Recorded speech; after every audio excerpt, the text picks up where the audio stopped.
discuss various aspects of Afghan culture and society. My wife and I have been working in this part of the world since 1949. Very few of you were born in 1949, if any. So we have longevity in Afghanistan. We've watched it move toward what I would call a beginning modernization. And then we, of course, were in the area when these unfortunate big events began. And I want to sort of lead you up to that as to how this all began. And if you do have any questions while I'm talking, interrupt me right on the spot, because we want to have this as much a give and take, a seminar as possible. So if I begin to wander afield a little bit and assume too much knowledge on your part, and let me tell you, I learn something new every day about Afghanistan and the frontier, I must confess. So if a day goes by and I don't learn something new, something's wrong, because I make no pretense of having universal knowledge about the entire thing. And in fact, many of the things I say will be my own prejudices. Bear that in mind. If you wish to interrupt and inject your own prejudices, be my guest, because we expect this to be a give and take session. I'd like to first begin to draw on here. A professor has to have a blackboard, you realize, but I will let these little white pieces of paper pass as a blackboard, and I don't know how I can do this, but I'll do my best. I want to go through an artistic exercise, an artistic cartographic exercise, to show you more or less what Afghanistan looks like from my own stickman drawing perspective. And we'll work out from there. You'll know, before I finish this exercise, what I mean by a genuine work of art, which I think I will leave behind for the Kohat Museum, or whatever they have here, so that they will have a memorial room to me and my wife as we load. You have to bear with me as I am inspired by the artistic muse here as I begin to put Afghanistan up on the white sheet here. That's Afghanistan. Now, you have to remember that Afghanistan is really a country of geographic extremes, mountains. The last fingering of the Himalayan chain swing into here through what is called the Pamir Mountains, and through central Afghanistan, where it becomes the Hindu Kush Mountains, to the central area here. Now, to the south, we have deserts and semi-deserts, and river systems coming out, flowing in this direction. River systems coming out of the mountains here, flowing in this direction and up into the Soviet Union. River systems going directly to the east. River systems coming out of the Himalayas here and joining the Indus Valley system, the Indus River system. This is the only outlet to the sea. The other river patterns are inside Afghanistan, inward or flowing over into other areas, such as the Sistan area here of Islam, such as the large areas up here in Soviet Central Asia. So we have here basically the Turkestan plains in the north, the deserts and semi-deserts with these river systems coming in the south, eastern extension of the Iranian plateau here in the western part, and of course the central mountain core. And surrounding these areas, landlocked country, something very important as far as anything is concerned. But you've noticed that I've sort of drawn lines into Afghanistan leading from the outside. Afghanistan can be considered the easternmost extension of the Middle East, the southernmost extension of Central Asia, the northernmost extension of the Indian subcontinent, or the westernmost extension of the Far East. You have elements in the flora and fauna of all four of these distinct regions that exist in this part of the world. Afghanistan is one of those areas which is a meeting place of nature, of geology and ecology, and of course of peoples. And of some peoples that we'll be talking about in just a few moments. But Far East, some people wonder why could it possibly be Far East? Well, this little finger of land called the Pamir Mountain, Wakhan Corridor, reaches out and gooses the People's Republic of China. And so we do have a geographic connection here. It's an artificial connection. When the boundaries of Afghanistan were drawn in the 19th century, in the late 19th century, the British and the Tsarist Russians just pulled this little fragment of land here out of the body geography here and says, this is a part of Afghanistan for a simple strategic reason. At no point would the British Indian Empire touch the Tsarist Russian Empire. And that is why this little piece of land was given to Afghanistan. The Afghan Emir at the time, Abdul Rahman Khan, who ruled from 1880 to 1901, Abdul Rahman Khan said, "Oh Allah, why hast thou given me the Kyrgyz bandits living in the Pamir Mountains when I have enough trouble with my own Afghan bandits in the south, in the center, and the north?" But this little finger of land was given to the Afghans so that at no point would these two great European empires touch. Jumping ahead to today, what's happened today is that the entire country has been occupied by the Soviets, and it made no difference for this boundary. But that's now. That was not 200 years ago when the boundaries were drawn. This is extremely important at that given time. As we go through the history, you'll see what, of course, had been happening to this place we call Afghanistan. An artificial country, boundaries of Afghanistan, are what I call legacies of European imperialism. Look at the nations of Africa and Asia today, and you will see that virtually all of these nations in Afro-Asia, former colonies of European nations, are or have boundaries which are legacies of European imperialism. Usually these boundaries cut through ethno-linguistic groups, common ethno-linguistic groups across the border in the Soviet Union and in Afghanistan, from Iran into Afghanistan, from what is today Pakistan into Afghanistan, and even out here in China, reaching out, you have the same ethnic groups across the border here. So these boundaries, artificial legacies of empire, and yet we have, this is nothing new in the entire Afro-Asian world. This is something that's been left on the landscape, and they do cause problems, trouble. As we'll see, Afghanistan, as it began to move toward nation statehood, had many problems with all of its neighbors around because of these boundaries left behind on the landscape. Now, I want to take a quick look now at what the ethno-linguistic situation looked like before 1978. We have some major changes taking place since the war began, or since the coup d'etat in 1978, and then what I call the first Russo-Afghan war began in December 1979. But before the invasion, the major ethno-linguistic groups were located in these general areas. In the south and southeast, and slipping across the border here, equal numbers of Pashtun tribes, about 3 million on either side of the border.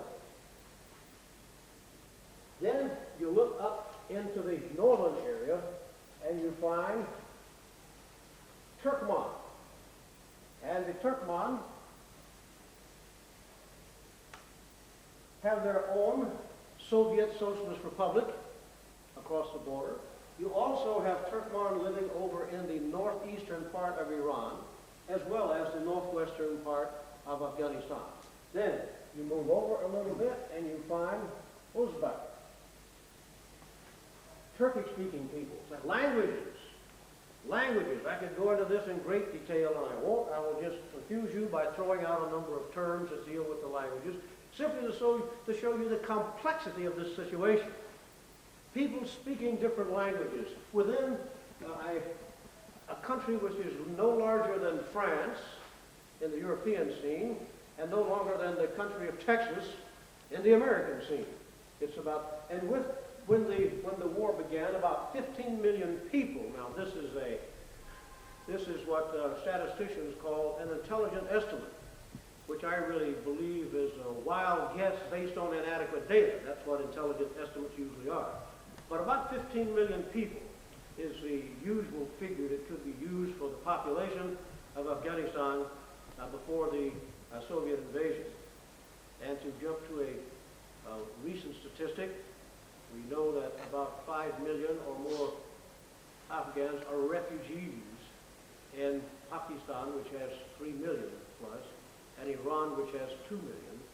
But 1/3 of the population, therefore, happens to be refugees outside Afghanistan. And another million people, at least, are internal refugees inside Afghanistan. They have left their native valleys and villages because they've been bombed out, and they have settled around the major urban areas such as Kabul, Jalalabad, Mazar-i-Sharif, Herat, and so forth. These are internal. And so you have 5 million plus 6 million, 6 to 7 million Afghans out of the 15 million who are refugees of one type or another. Now, another million plus have been killed in the fighting. 7 to 8 million people. In other words, over half the population has either been destroyed or displaced by the fighting which has been taking place in the first Russo-Afghan War. Uzbek, Turkic speakers. See, there are two major language families, dozens of dialects, but two major language families spoken in Afghanistan. Indo-European. So many people don't realize that the Persian and Pashto and Baluchi and some other languages in Afghanistan are Indo-European. Of course, mainly Indo-Iranian instead of European, but they do have common sources, Indo-European languages. The second major language family, Uralic Altai. Remember all this, you realize. This is just to give you the complications. Uralic Altai. Turkish Mongolian. You do have isolated pockets of Mongolian speakers still in the hills of Afghanistan. And these are probably the remnants of the occupying armies of Genghis Khan, who came through Afghanistan like the atom bomb of his day, destroying everything as he went through in the 13th century A.D. But another major ethnic group, we'll jump to the central part of Afghanistan now. The Hazara speak a Persian dialect, Mongoloid looking. They do not speak Mongolian. They have been accused by other Afghans of being the descendants of the armies of Genghis Khan. And this causes the Hazara to be discriminated against for two reasons. One, they are Shia. And most of the Afghans, 80 to 85% at least, are Sunni Muslims. And so the Shia are usually discriminated against. So where you find two religious groups almost anywhere in the world, you will find discrimination. And in addition to religious discrimination, there's this ethnic, historically based, but always a fiction, historically based in the minds of many Afghans, that these people, the Hazara, are the descendants of the armies of Genghis Khan that came through and destroyed much of Afghan culture at the time. It was in an Islamic Renaissance in the 13th century. Most of this was destroyed when the Mongols came in. But the probable descendants of the armies of Genghis Khan are these people who call themselves the Moghul, the ones who do speak Mongolian dialects in Afghanistan. A very small group scattered through the northern mountains. Let's finish with our northern plains up here. Tajik. The Tajik are Persian-speaking peoples. Kyrgyz, all of these that I'm mentioning here, have Soviet socialist republics to the northern part over the Amudarya River, which is the main border here. Most of the border is the Amudarya River across. So you have Turkmen SSR, Uzbek SSR, Tajik SSR, and Kyrgyz SSR. And you have people scattered down here into Afghanistan. Also you have Kyrgyz and you have Tajik over in the People's Republic of China, in Chinese Xinjiang. And so you have sloughings here. Down here in the southwestern corner, we have Baluch. And the Baluch are found in southwestern Afghanistan, in northwestern Pakistan, where they're quite strong, and over in southeastern Iran. And then you find the Balutes scattered all the way across the Arabian Sea into East Africa. They are often the seafaring traders that you find in East Africa if you go and visit that area. And across the southern part of the Arabian Peninsula, you'll find Balutes groups there, quite involved in different types of trade. Over on the western border between Iran and Afghanistan, you find Persian-speaking farmers and semi-nomads who are generally referred to as Farsi-wan, people who speak Farsi. Now, as you can see from what I've just put on the board, here are the other groups here, like the Aimaq over here, the Nuristani. The Nuristani are quite interesting because they were not converted until 1896 to Islam. And in Pakistan, some of you may have the opportunity or may have already visited in the area of Chitral. There are a number of people who are called kafir, unbelievers. They do not practice Islam yet. They still practice the old pre-Islamic religions. You have up to, say, 2,000 of these people still living in the area of Chitral, in 3 different valleys there. In Afghanistan, all of these people were converted forcibly to Islam in 1895-96. And because they are the latest converts, they are the most conservative when it comes to following the tenets of Islam, which is true of so many new converts in any religion that you find. You can see from what I put on the chart here when I mean the work of art. Jackson Pollock and others couldn't have done any better than this if they had tried. And this is all spontaneous, you realize. So this little work of art now shall just stay up here as we move on to other aspects. Are there any questions on this at all? I'm just trying to confuse you with the complexity. This is not a simple situation. It is not an area where you find a common people speaking a common language. It is a peasant tribal society. A peasant tribal society has 6 major attributes which are totally 180 degrees away from the attributes of so-called westernized, modernized societies. I hate the term, but people use it. Incidentally, when we're trying to help people develop, what does development mean? What does modernization mean? These terms that we throw out, with no attempt to really define what they mean. They mean to us what they mean. They're not the way to say an Afghan peasant would define progress or development to himself. I define, and let me jump in another little thing here. In looking at any of the situations that exist in Afghanistan today or in the rest of the Afro-Asian world, I don't believe in answers to anything. Most of our development specialists come into any region with answers. It worked somewhere else, therefore it would work here. This is not necessarily true, as I'm sure many of you who've worked in development projects have found out. What has to be done is to define the problems that exist within the terms of the people themselves, and then approach those problems. I believe in approaches to problems, not answers. Because as you move in, you're going to see that you have to deviate one way or the other. Because there's no straight 1, 2, 3, 4 steps to solve your problems. Development, to me, is the improvement in the quality of life of individuals and a society in the social, economic, and political sense within the cultural patterns of those people themselves. They can define these things for you. They know what they want. They know what they need. Ask them instead of coming in and telling them what they need. So then, progress or modernization, I think modernization is the use of technology to achieve development. In other words, the use of technology, which we do have in abundance in most of the Western world, use this technology within the cultural patterns to bring about an improvement in the quality of life and so forth and so forth.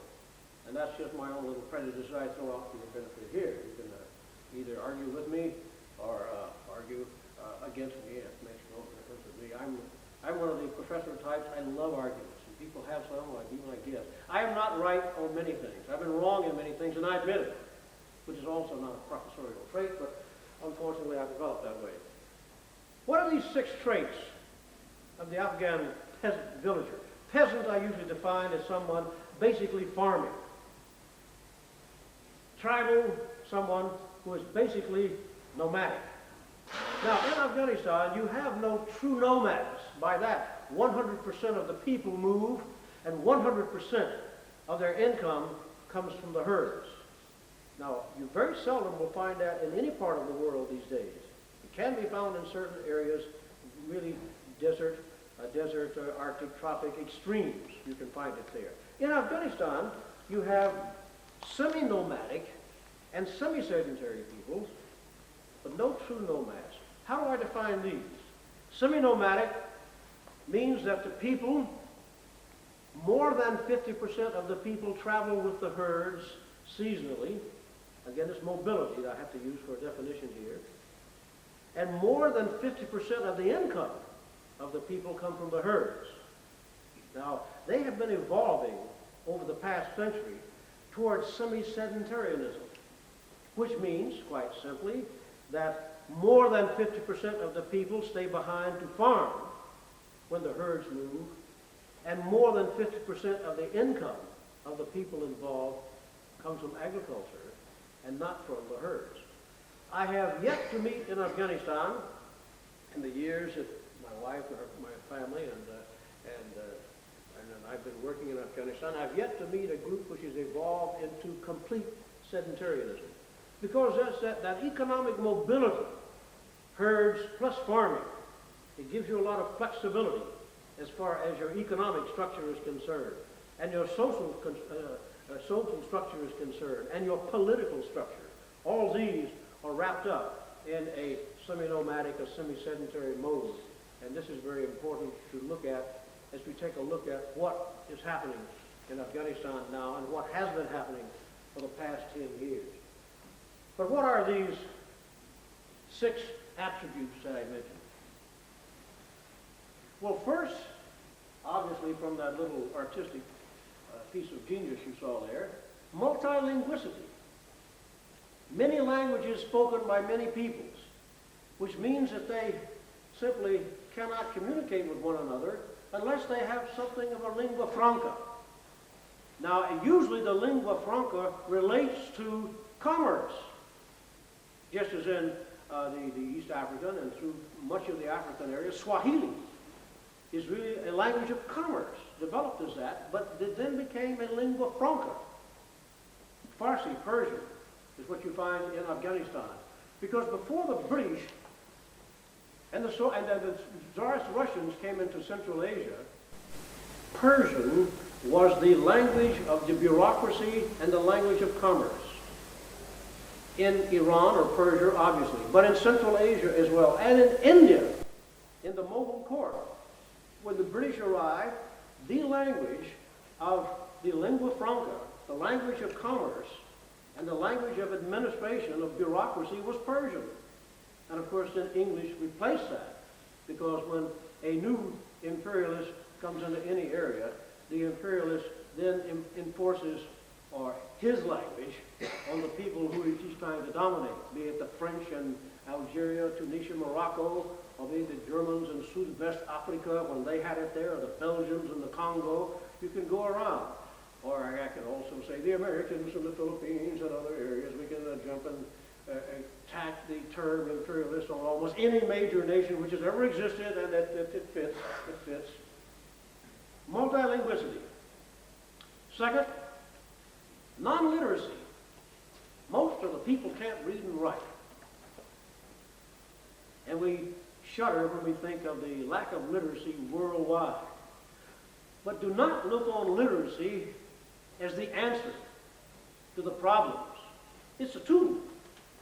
Literacy is a tool in the toolkit of a total culture.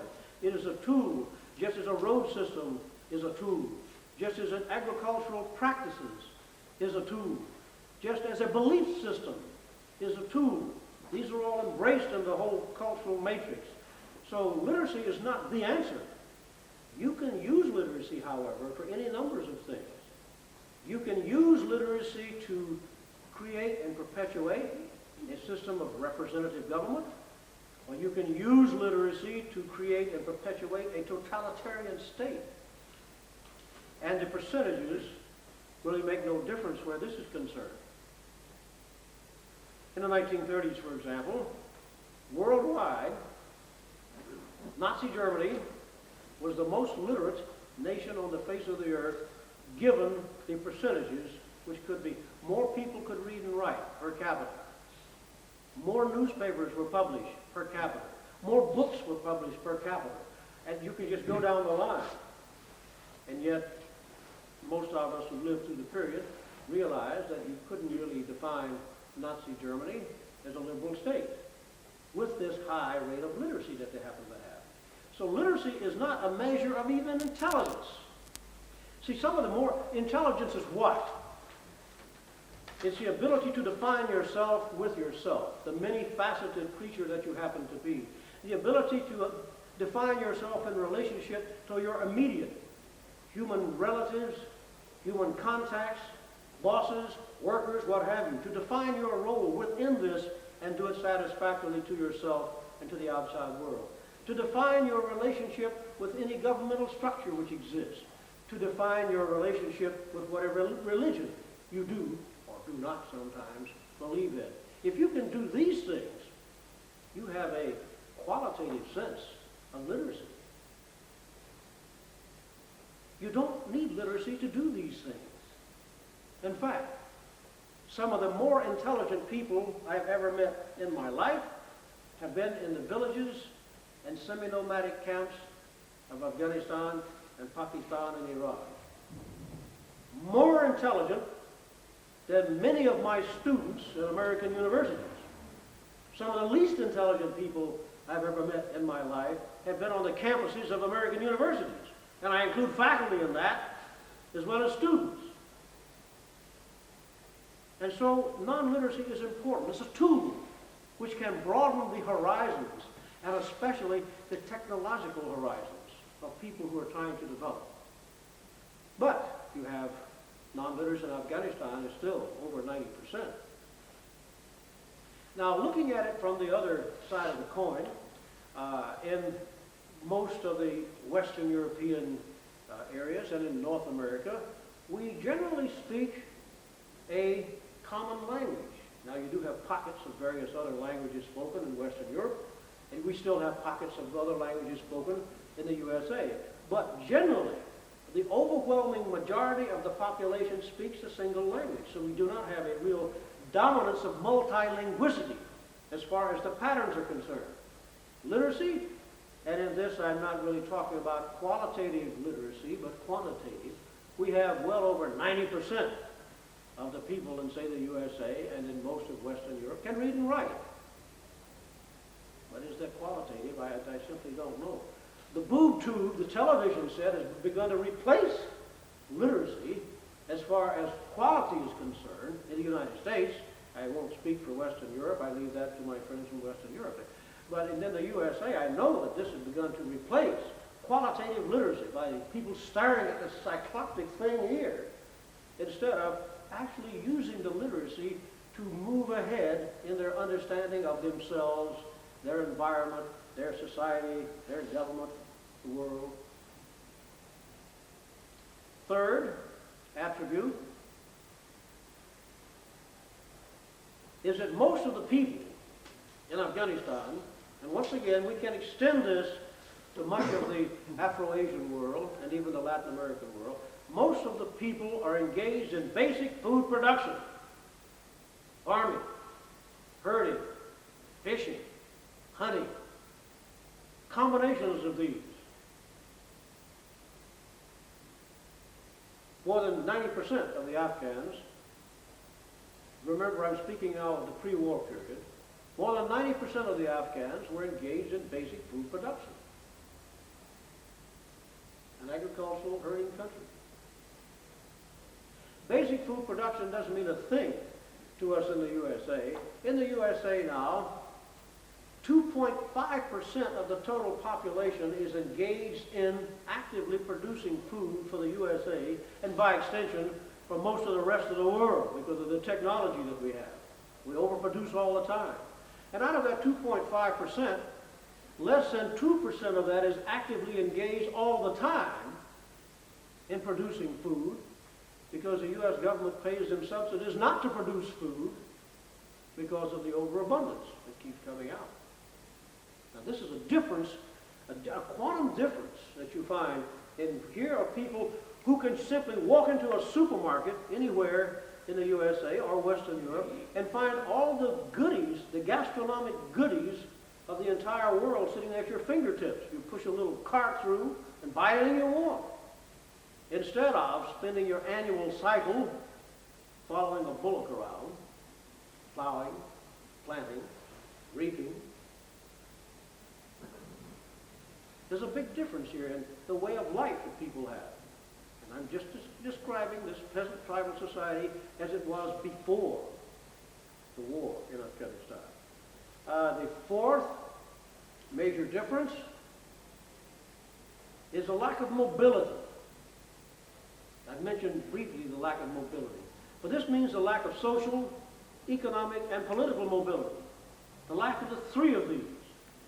You are born into a peasant farming society, and the odds are you will be a peasant farmer. You're born into a semi-nomadic family, same thing.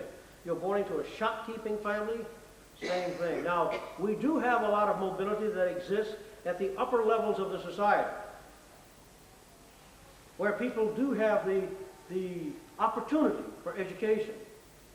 Not only sometimes in their own country, but education outside. And so that they become a detached person quite often from their own society. Not really within the peasant tribal society, but a part and parcel above.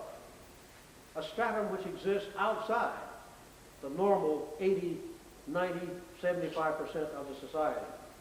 And often have no real contact with that part of the society that exists. There's a lack of that social mobility. In social mobility in Afghanistan, the ideal marriage, and this is the ideal now, is your father's brother's daughter, of course, first cousin. We have laws in the West to prevent that sort of incest, you realize, but in this situation, they keep everything in the family. It means inheritance is much easier if you marry right within the family and so forth. And in the USA, believe it or not, the USA was basically a farming society until the beginning of the Second World War. First World War, 1914, we had 70% of our society was farming. Beginning of the Second World War, we still had 30 to 35%, one-third of the population engaged in farming. I myself was born in a farming area of eastern North Carolina and the southern USA. Like most farm boys, I escaped as quickly as I could, and I was able to do that when the Second World War came along. But I am the product of 6 generations of first cousin marriages in eastern North Carolina. This was a practice up until after the First World War, very common. And it didn't affect me a bit, as you can see. I mean, it depends on the genetic structure. If you have a good genetic structure, no problem. But if you have hemophilia rampant, insanity, or any of these other sort of diseases in your family, I would not suggest marrying your first cousin, because negative genes have a habit of reinforcing one another, as we all know.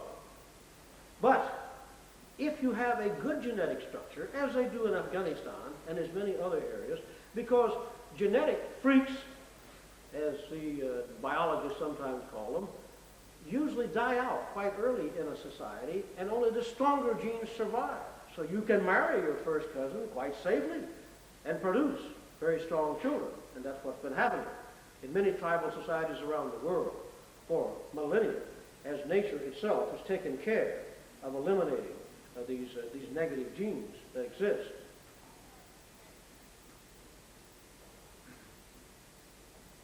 The fifth major, I'm not trying to go into detail on these things really, the fifth major difference between our two major parts of the world, the industrialized West, so-called, and the agriculturalized peasant tribal societies,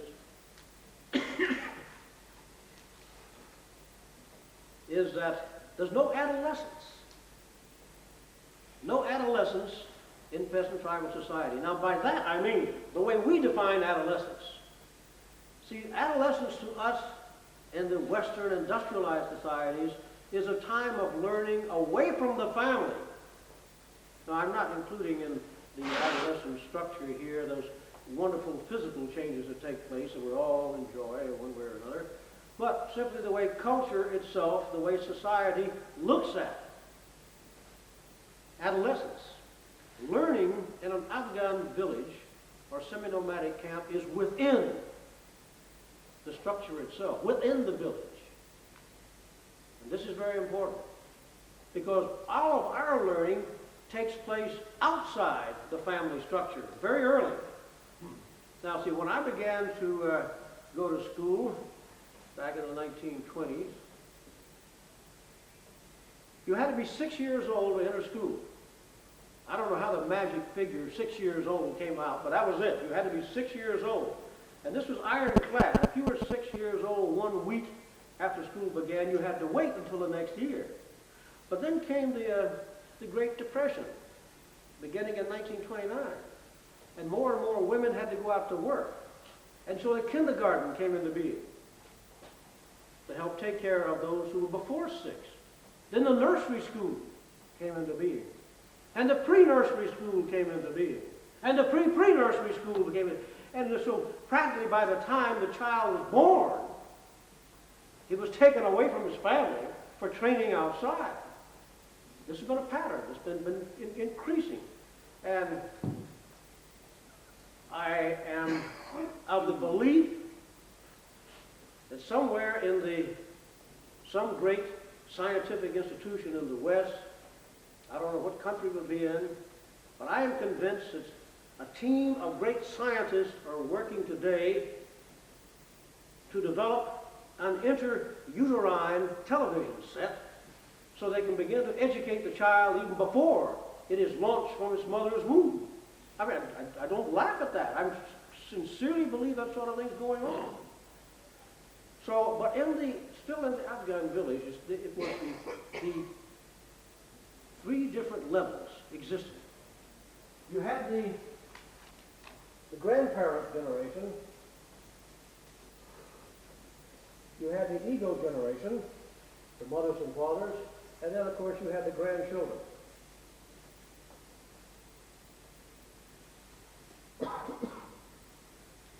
As far as the non-economic education of the child in the beginning, it was the grandparents and the grandparent generation which taught the grandchildren the belief systems and taught the social systems, the existing kin political systems and so forth. There was a very close relationship. And this relationship manifests itself sometimes in the linguistics that exists. The way that the grandfather and the grandson would refer to one another. The grandfather was in the Afghan village referred to as Baba. He referred to his grandson as Baba.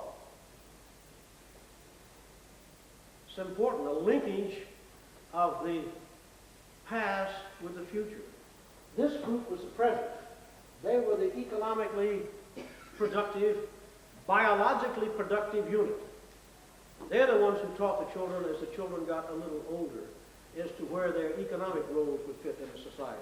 And they began to fit in quite early. When most Western children would begin to school or some sort of nursery or kindergarten, the children who could walk were taking care of the toddlers, the ones who couldn't walk. Those a little older were taking care of the village flocks. And you see this up and down the line. Responsibility beginning quite young. Reciprocal sets of rights and obligations. Now this brings us to the final and 6th difference in the attributes of a peasant tribal society, especially Afghanistan. Kinship replaces government. What is government? What is the way we look at governments in the West? It is really a reciprocal set of functioning rights and obligations between the government and the governed. You find that very seldom in the Afro-Asian or Latin American worlds. You find that most central governments reach down to extract from the countryside and very seldom put anything back into the countryside. And so where do the people find these reciprocal functioning social, economic, and political rights and obligations? They find them at the kin-oriented political, tribal, or village unit. Very important, your kinship structure from the tribe or the ethnic group, down to the sub-tribe or sub-ethnic group, down to the lineage, down to the clan, down to the extended family, down to the nuclear family.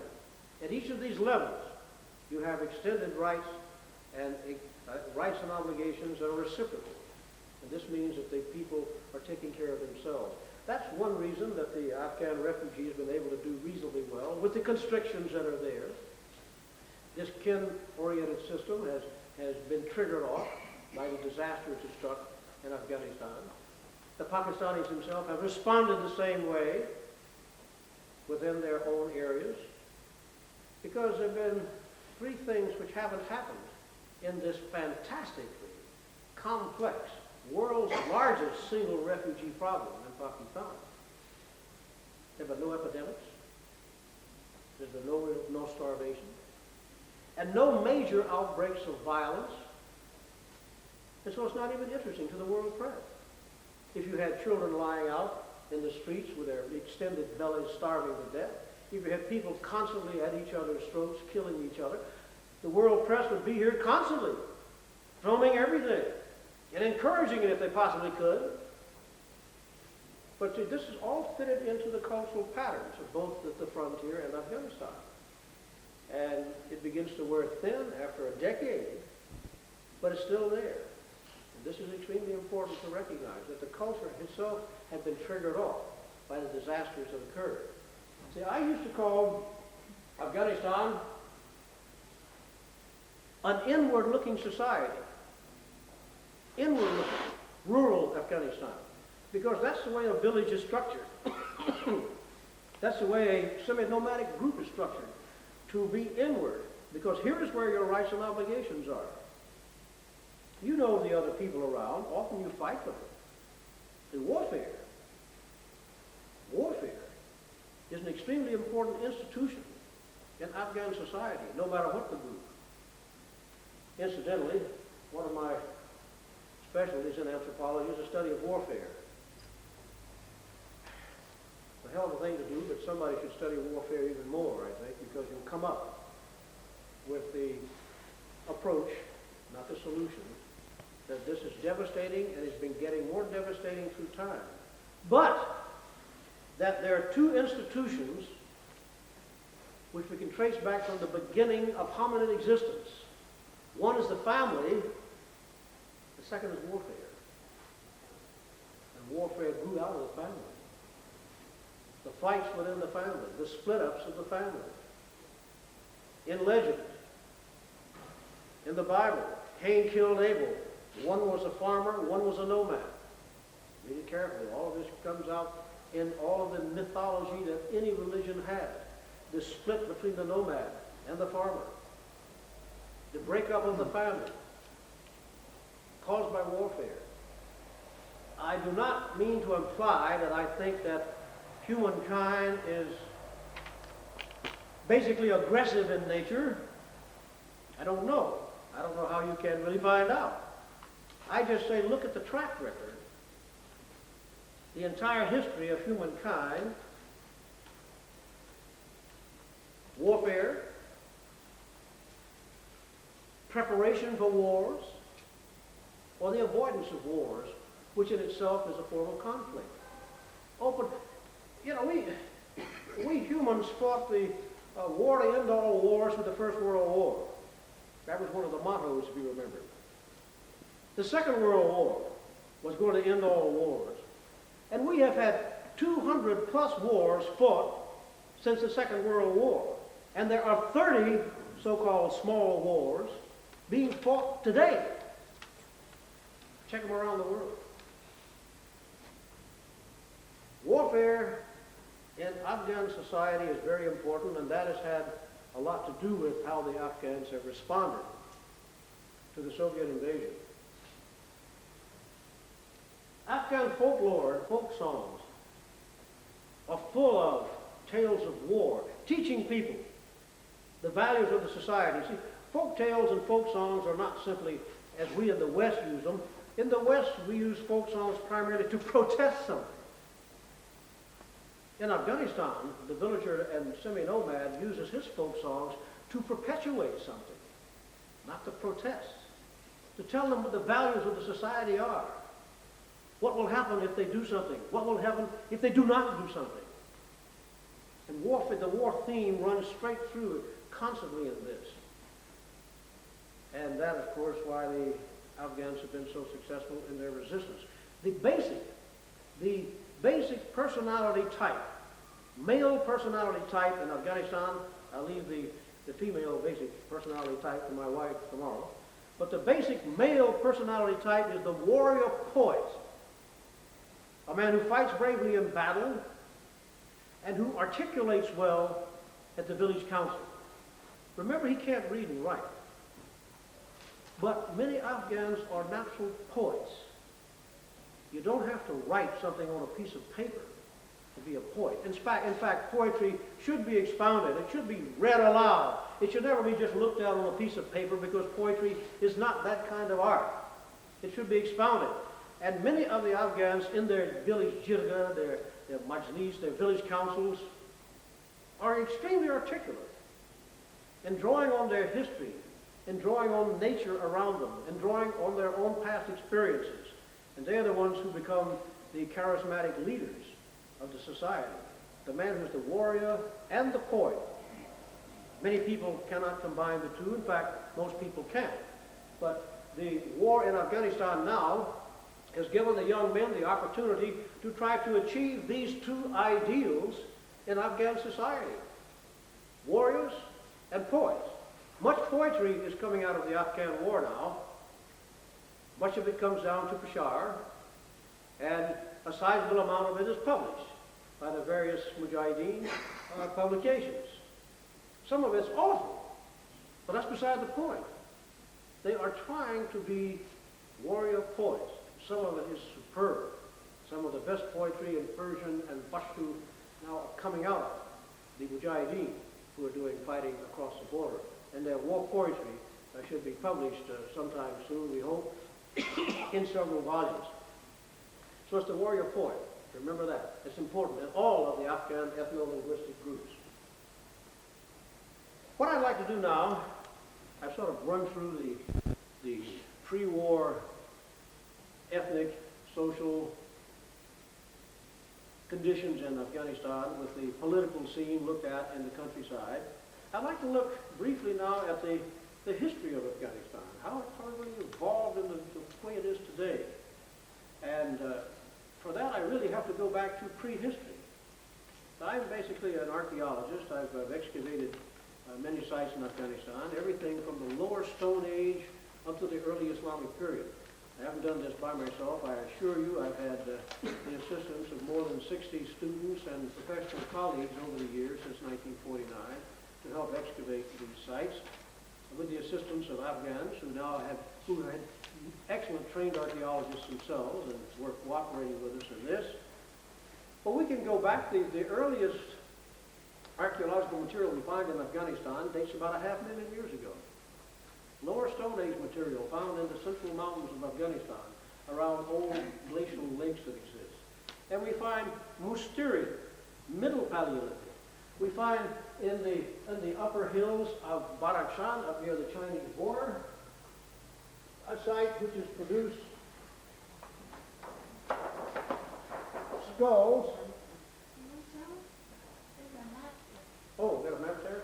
My map there is good enough for me.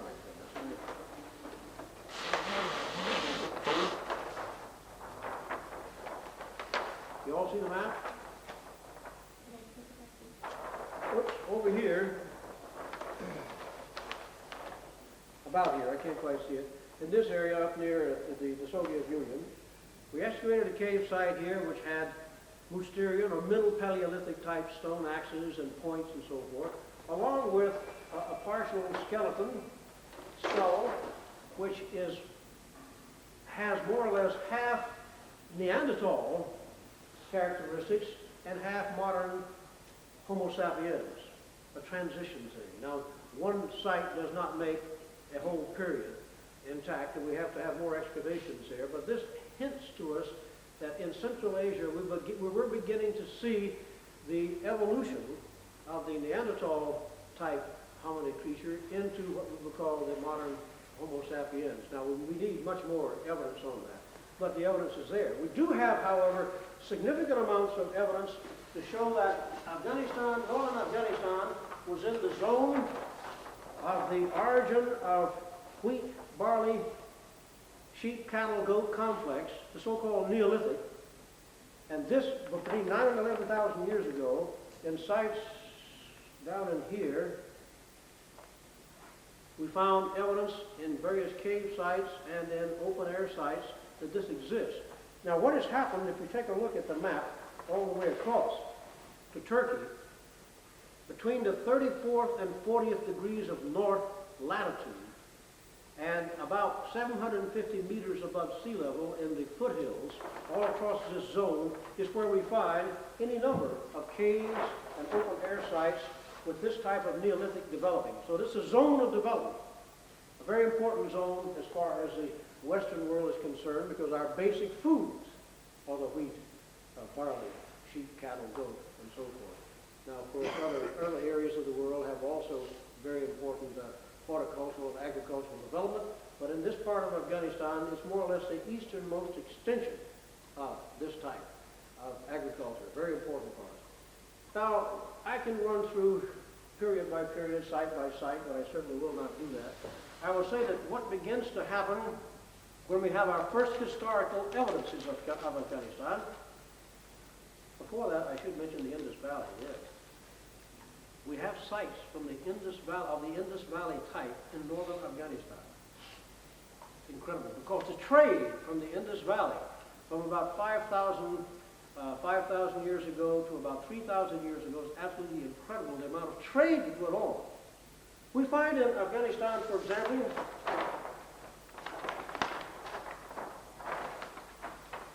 over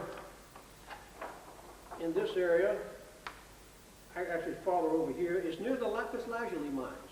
Lapis lazuli, that beautiful blue semi-precious stone that is only found in the Badakhshan mines of Afghanistan. We have other types that claim to be lapis, but nothing as pure as a lapis that you find here, which can be chemically studied in the laboratory.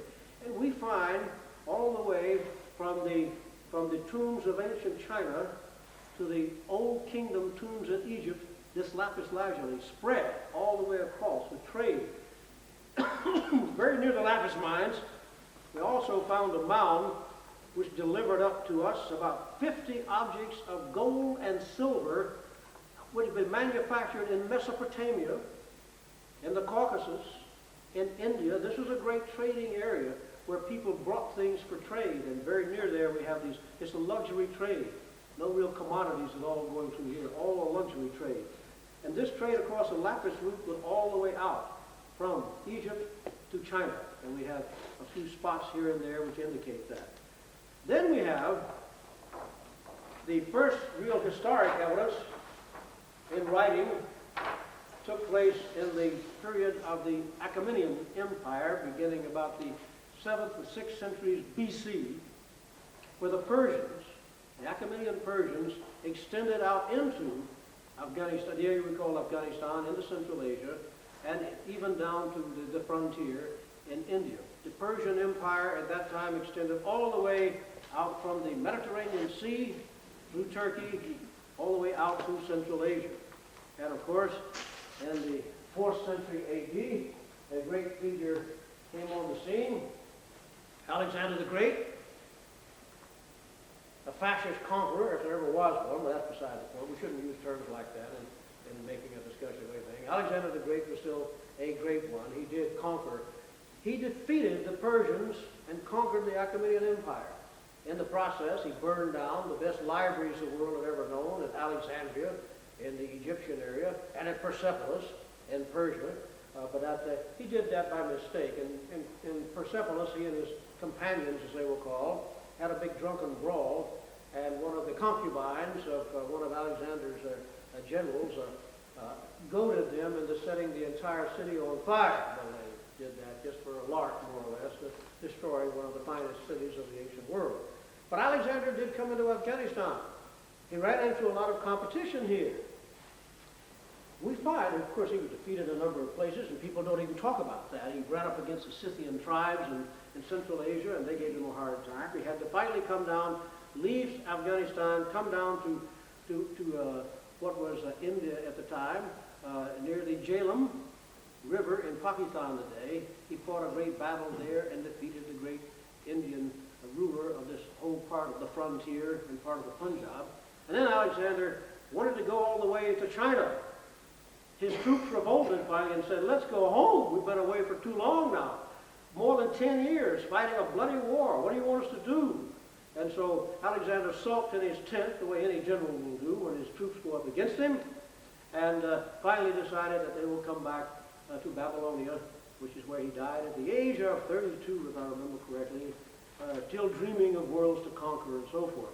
But he left behind many things on the landscape, including the legends of a man called Iskander, and you'll find a lot of legends throughout the entire area from Turkey all the way to Central Asia dealing with this mythical character.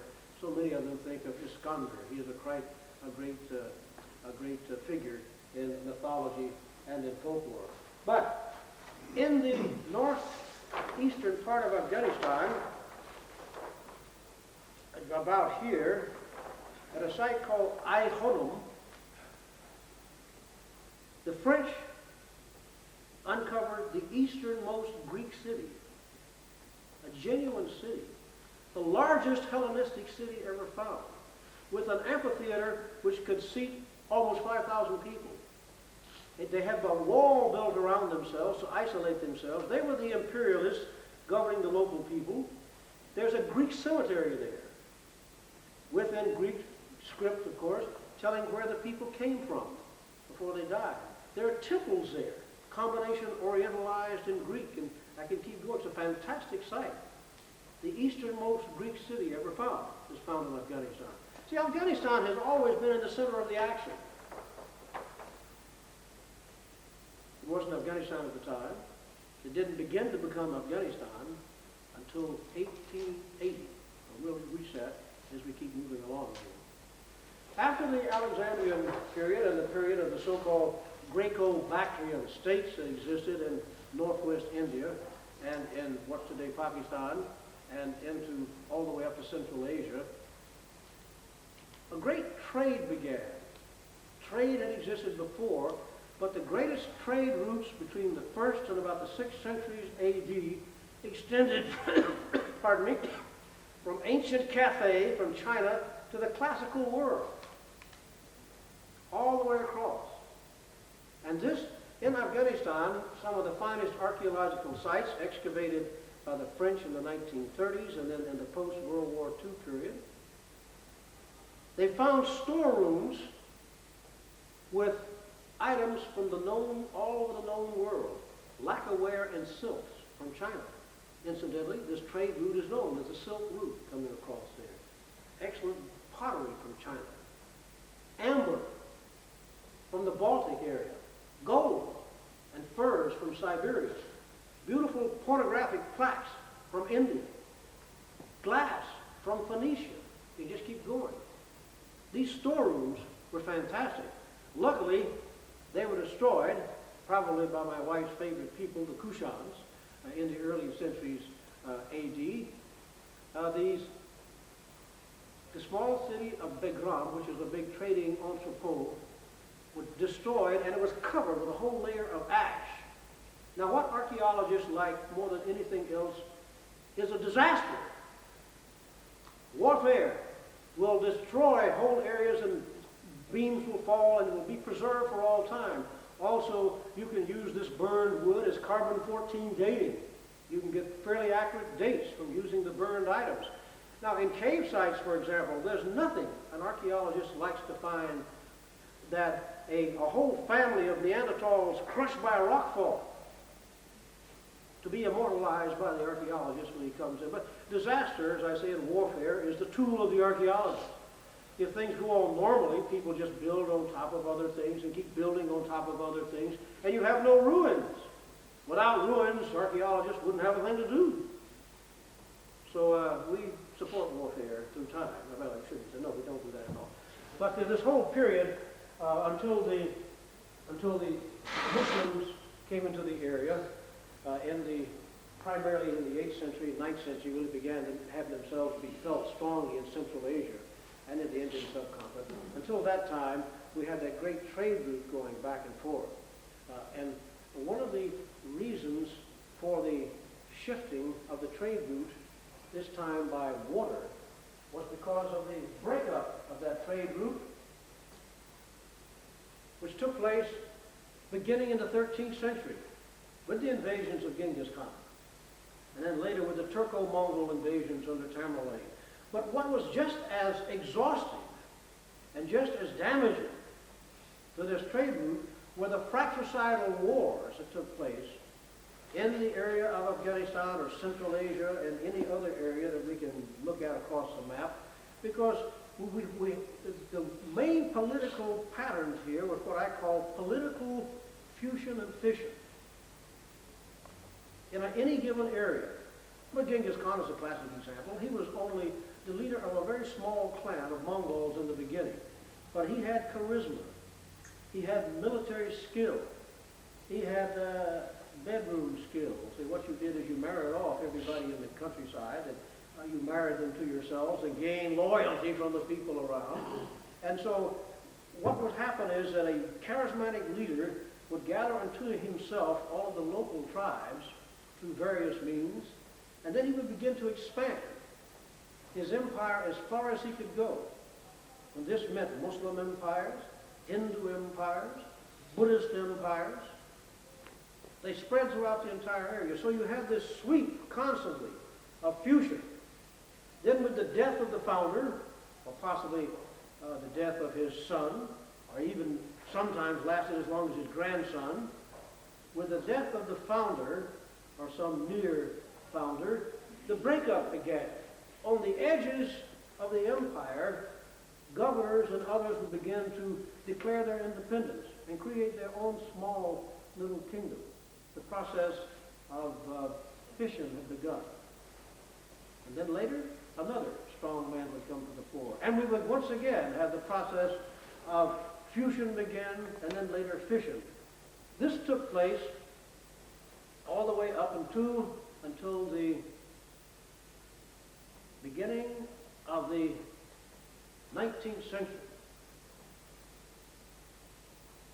And what had happened when the Silk Route overland trade had broken up, the European navigators began to look for another route to the east, to trade for the spices of the east.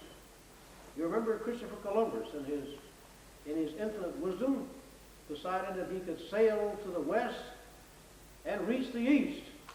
But unfortunately, he bumped up against the whole continent in his way. He'd been right. If he could have kept sailing, he would have reached the east. But the American continent, north and south, was in his way. And so he just bumped into a whole new world for these Europeans to conquer. But at the same time, European navigators were going around the southern Cape of Africa, coming up the east coast of Africa, hitting India, going out to the Spice Islands in the East Indies, and creating, as they went along, somewhat accidentally, empires. The British did not arrive in India, for example, with the idea at all of creating a political empire. They came as traders. They established what they call factories. They were really trading posts on the east and the west coast. And they were competed with by the French, by the Portuguese, by the Dutch, by the Danes. All these European countries were competing for markets, trying to gain control of the spice trade. Ultimately, the British began to control much of what was Indian. We find that the French gained control of the Indo-Chinese, Southeast Asian area. The Dutch, what we call Indonesia today, and so forth. The French did maintain several small colonies in India until after 1947, when independence came to India. And the Portuguese maintained 3 small cities on the west coast of India until in 1949, when the Indian Army simply invaded Goa, Dio, Daman, those 3 small city-states, and took them by force. But in the 19th century, we see a great expansion of European imperialism. The Russians were moving and creating their empire out of the Principality of Muscovy, or Moscow, and began to move out, actually 600 years ago, maybe a little more. That's an interesting date, because the date that's coming up now, when the Soviet troops ultimately withdraw from Afghanistan, will be a turning point in the history of imperialism. For the first time, Russian imperialism has been stopped militarily and driven back into what's today the Soviet Union. The first time it has been stopped militarily and driven back. Now, naturally, diplomacy entered into this, because you can't simply have a military victory. You must also have diplomacy, which in this day and age permits an invader to leave with honor. And that's, of course, what the Americans tried to do from Vietnam. It's what the Soviets hope to do from Afghanistan. Leave with honor. You don't win a war anymore. You negotiate a peace. And that's what's been happening since the Second World War in most cases. You negotiate a peace, or you create a ceasefire line. And the ceasefire line is simply what it's propounded to be, a ceasefire line, just sitting there. Across that line at any moment, violence can break out.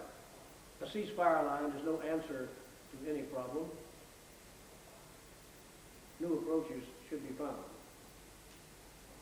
19th century then was the age of European imperialism in Central Asia, in the Indian subcontinent.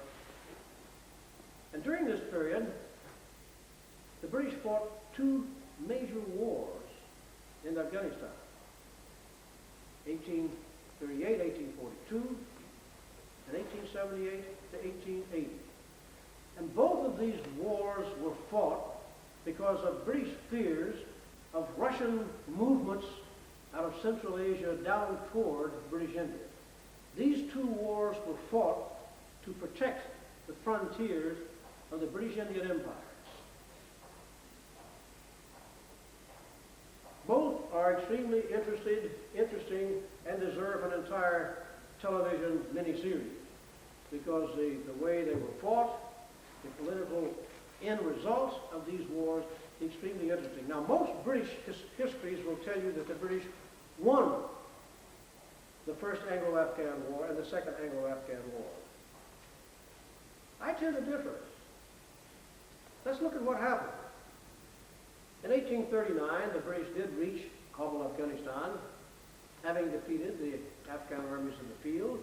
They had brought up with them a man whom they put on the throne, a man named Shah Shuja. He was a British puppet. The British then, in the winter, sent most of their troops back to India. Revolts broke out. These revolts were put down. More British troops came up in the spring of 1840. This continued until the winter of 1842, when the major revolts finally broke out in the area of Afghanistan. The British, the Americans, Germans, French, most European imperialists ignored a very important fact as far as warfare is concerned in Africa and Asia. The seasonal aspects of tribal warfare. The seasonal aspects of tribal warfare. What does that mean? It means that, when someone is farming, they can't fight.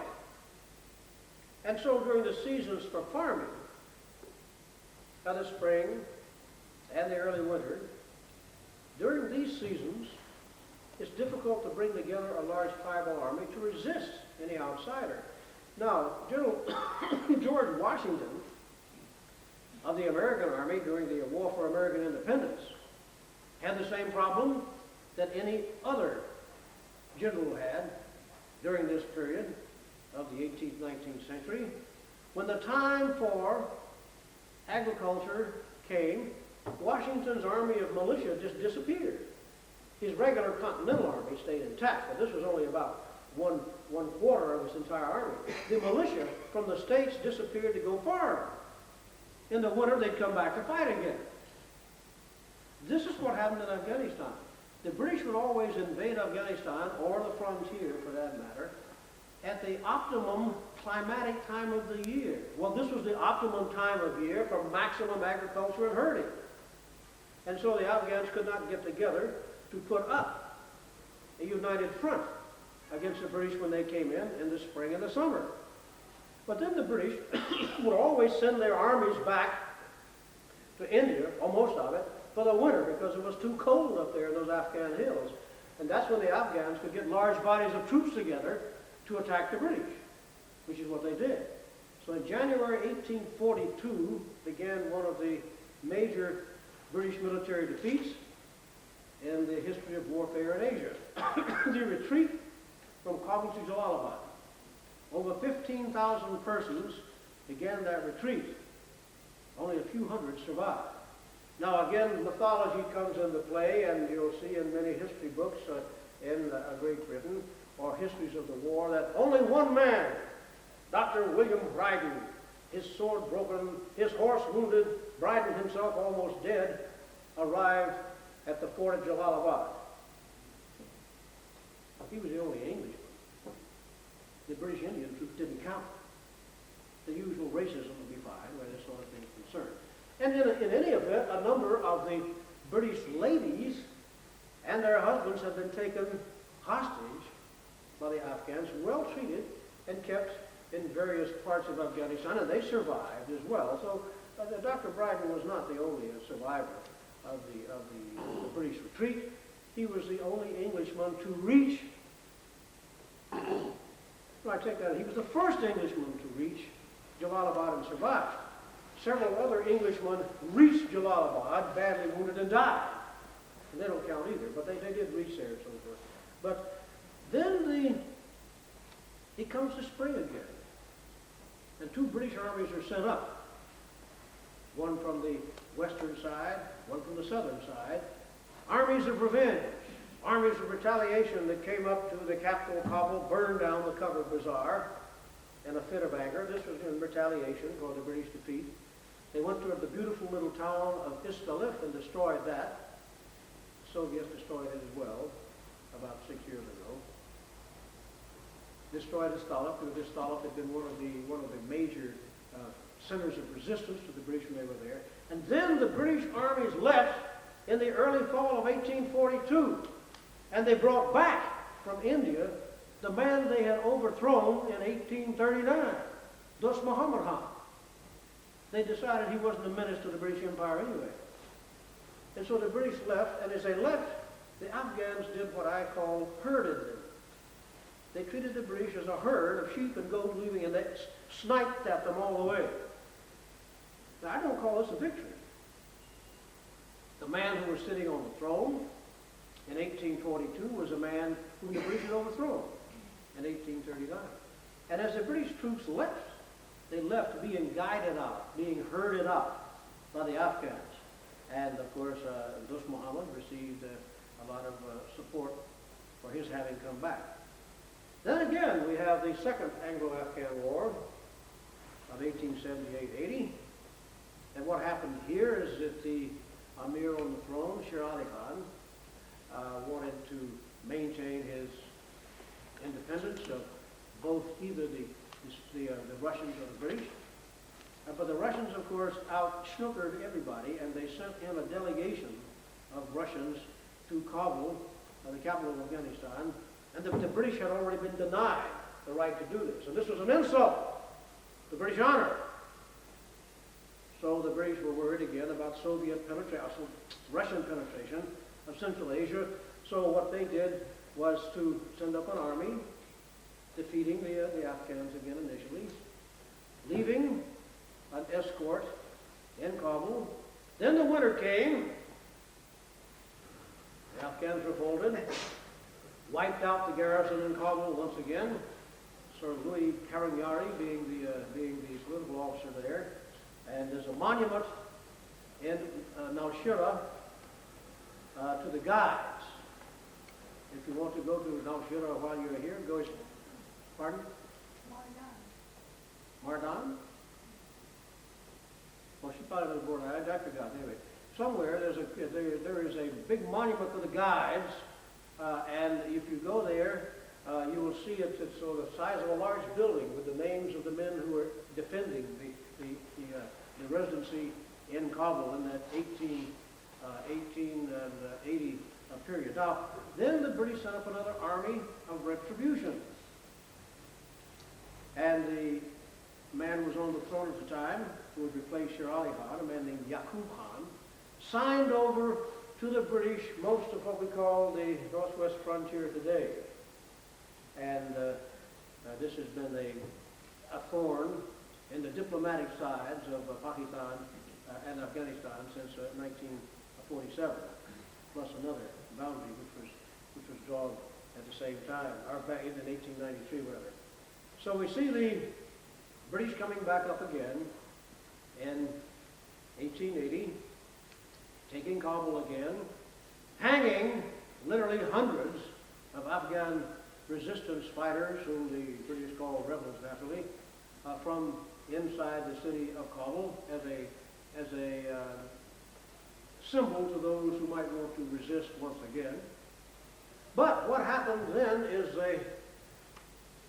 Muhammad Ayub Khan, a brilliant Afghan tribal leader, led a tribal army in the area of Kandahar in the southwestern Afghanistan here.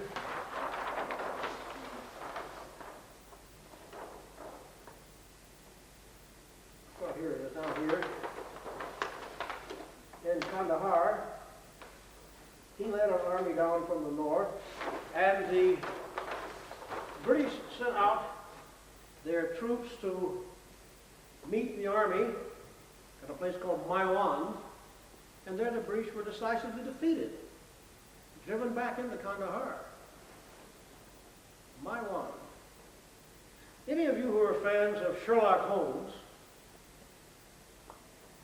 may remember the first meeting between Sherlock Holmes and Dr. Watson. Dr. Watson came to see Holmes, and Holmes said, "Don't tell me. You're in the army, a military man. But you're a doctor. You've just come back from Afghanistan, and you were wounded at the Battle of Maiwand." "Good God, Holmes, how did you know that?" Well, Holmes had worked it out very nicely in his usual way. He had said, "Well, you came to the door, you had the bearing of a military man. No one would stand the way you did unless they were military. But you also, your hands were much too delicate to be that of someone who handled weapons. Obviously, therefore, you were a doctor. And you came in with a cane, and your face was quite pale, as though you'd been wounded somewhere. Where was the latest battle fought? Maiwand. That's where you'd been wounded." Good God, Holmes, brilliant deduction, and so forth. And that's what began a relationship that went all through English literature in the late 19th and early 20th century. A little footnote to this.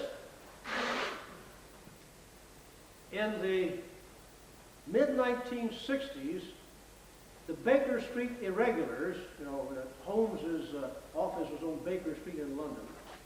The Baker Street Irregulars are a society dedicated to the perpetuation of Sherlock Holmes, sent a delegation to Kabul, Afghanistan, to request that the government of Afghanistan permit them to erect a monument on the Maiwand battlefield to Dr. Watson.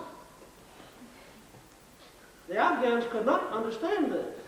I mean, here the British wanted to erect a monument to a man who never existed on a battlefield which they decisively lost.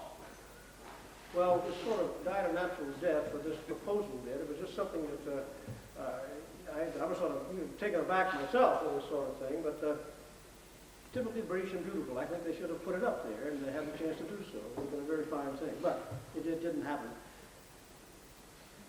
What did occur, however, is again runs counter to many of the histories written in Britain. Abdul Rahman Khan, who had been in exile up in Central Asia, came back to the Afghan area and began to gather an army as he moved toward Kabul. He then established himself on the throne in Kabul and said, I am now the Amir of Kabul. Remember, there was no real Afghanistan at the time. There were 3 major tribal kingdoms and dozens of minor kingdoms. And you had in the place we call Nuristan, Kafiristan is what it was called then, the land of the heathen. All of the people in there, 60,000 or more, were still non-Muslim, practicing old animistic rites. You had across the whole Turkestan area about a dozen Khanates, as they were called, small tribal kingdoms, all the way up through the north here. The 3 major tribes, the 3 major kingdoms were at Kabul here, at Kabul, at Kandahar, and up here in the northwest in Herat. These were the 3 major ones, usually with separate amirs. Abdul Rahman Khan established himself in Kabul, and the British accepted him. He was not put on the throne by the British, which is what many sources say.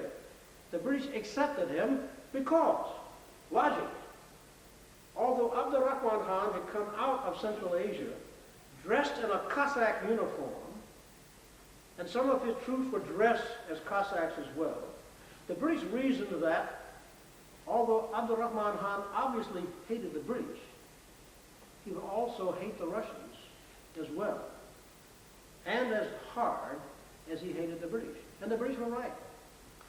The Afghans are independent types of people. They don't like anyone coming in from the outside, telling them what to do. And so the British were correct. And they subsidized the beginning amirate of Abdul Rahman Khan. And they sent him weapons and ammunition. And then Abdul Rahman Khan engaged in what I call internal imperialism. Now, if it had been 200 years earlier, he would have spread his empire from Kabul all the way to Delhi. He would have spread his empire all the way to the Persian Gulf. He would have gone up into Central Asia and taken the fabled cities of Samarkand, Bukhara, Khiva, and so forth. But as it was, the Russians had come down close to his border, and they were dominating to the north. The British were dominating British India, almost up to what was to become his border. And the Qajar Persians were guaranteed their boundary by the British and the Russians together. There was no place for him to go. So this is the beginning, really, of the modern state of Afghanistan, when Abdul Rahman Khan began to internally conquer his own country, internal imperialism. While he was doing that, while he was conquering his own country, the British and the Russians were drawing his external boundaries without really consulting him very much at all. The boundary to the north, the boundary to the west, the boundary to the south. The Durand Line of 1893, the boundary between Pakistan and Afghanistan today, is the one which has caused the most trouble. But also the boundary between Iran, modern Iran, and Afghanistan, down here in the Hamuni-Helmand area, through here, which is called the Goldschmidt Award. Notice the Durand Line of 1893 and the Goldschmidt Award and so forth. The British had a habit of naming the boundaries they drew after the head of the Boundary Commission, so that throughout time, everyone could damn these people for drawing the boundary in the wrong place. The McMahon Line between China and India, the Radcliffe Awards between India and Pakistan.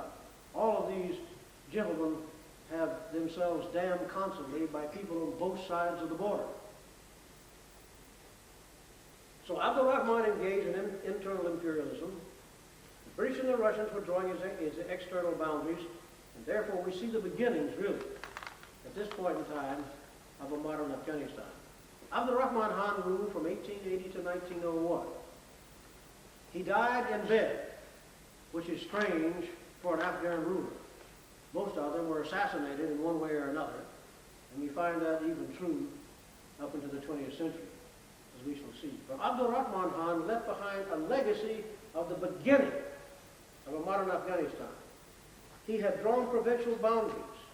He had governors in the provinces collecting taxes and sending conscripts. Several patterns began to develop, however, which were to run counter to the development processes that had begun to take place. Abdul Rahman Khan was never able to totally conquer his country. In fact, during his reign from 1880 to 1901, he had to fight at least one major revolt per year. People revolting against any sort of centralized government sticking its finger down. And so what he did when he established the provinces, he was wise in not sending his close relatives, in most cases, and not sending his close relatives to be the governors of the provinces. Because every time an Afghan Amir had done that in the past, these relatives had usually tried to overthrow the Amir at the center, or had tried to set up their own little empires within the provinces. He sent generals loyal to himself, but now this began to create a problem internally within the provinces, because the governors began to mistake, knowingly or unknowingly, the right to collect taxes for the ownership of land. Now that brought about problems even into the 20th century. And the governors themselves began to shift populations from one area to another. Whereas in the 1880s, we know that most Afghan villages consisted of a single clan or lineage. By the time I first studied the villages in 1949, the villages had 5 or 6 different clans that had been shifted from one place to another. This helped break down the integrative power in the regional sense. But let's see what happened when Abdul Rahman Khan himself began to shift entire tribal units, whole lineages, from southern Afghanistan to northern Afghanistan. Because what he had to do first when he began this process of internal imperialism, he first had to conquer the other Pashtun tribes. Now, he was a Pashtun, but he was a Durrani Pashtun. There are about 30 Pashtun tribes that exist. The 2 major ones in the Afghan area were the Durrani and the Khilji, or Khilzai. These have been enemies for generations trying to gain control in southwestern Afghanistan. And so, but within the Durrani, you have about 15 major sub-tribal units. Now, what Abdul Rahman Khan had to do was to first conquer these 15. Now, he did not have to conquer them all militarily. He made pacts with a number of them because they began to see he had all the strength. But then he began to conquer the Khilji. What he did is to send to the northern part of Afghanistan groups of the Khilji and even groups of his own Durrani who were the most dissident, the most likely to revolt once again. He sent them to the northern part of the country to do 2 things. One, they could no longer revolt in the southern part where they've been living, and they became loyal followers of Abdul Rahman living in northern Afghanistan, because they were Pashtun living among non-Pashtun, living among those Tajik, those Uzbek, those Turkmen, those Hazara, those people that I mentioned earlier. And living among them, they were then Pashtun first, and not simply Durrani or Khilzai first. And therefore they became the guardians of the marches. They became those who helped protect the interests of the Durrani Pashtun king sitting in Kabul itself. It was very interesting. And now I'll finish up one point on the modern scene, and then we'll knock off for your coffee or tea or whatever. What's been happening during the war, this first Russo-Afghan war taking place now, is that large numbers of the grandchildren of those Pashtuns sent to North Afghanistan are now coming back to the south to where their grandfathers came from. They are being encouraged to do so by the non-Pashtun people, I hasten to add, who have never been happy with these Pashtun minorities dominating the scene in parts of northern Afghanistan. And so these Pashtun grandchildren of those who were sent north have come down to the lands of their grandparents and say that they're going to stay there when the war ends. Most of them have brought their families down to Pakistan, established them in refugee camps, and then have gone back to fight as mujahideen with their distant cousins in areas particularly around Kandahar, Ghazni, Kalari Khilji, and so forth. These areas are the main areas where most of these people were taken from the center of the north. And this is creating a remigration, a reshifting of ethnic groups in Afghanistan. And so now it looks just about the way it did in 1880 when Abdul Rahman Khan began his internal conquest of his own country. Any questions at this point in time before we knock off for a break? As you can see, this is a complex little country that we have to deal with here. It is not something of big mountains and people running around with the women wearing veils. And my wife will tell you all about that. The misconceptions about the women and so forth. The misconceptions about what the Afghans really are. It's a complex situation, and flexibility is going to be the key to the approaches to the problems when Afghanistan becomes free again. But any questions up to this point? No questions? No wild applause? No money thrown up? No, anyway, let's have a cup of coffee.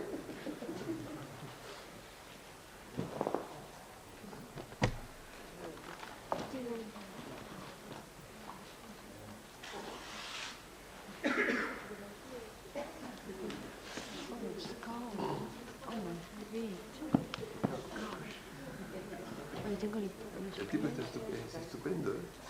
Sí. Te Bueno,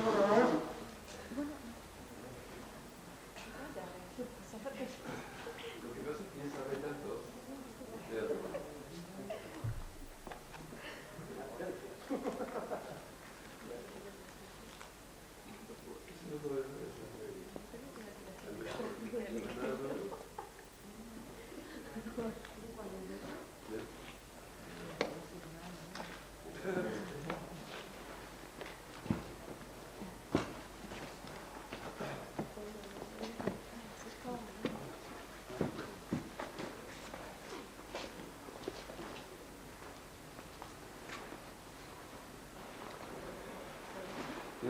All right.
Because I don't hope that you object that I'm taping you. Why don't, Because I'm very lazy to take notes, and I think what you're saying is worse. I, I record it. I don't mind taping and everything like that. No, of course not. No, no, no, no, no.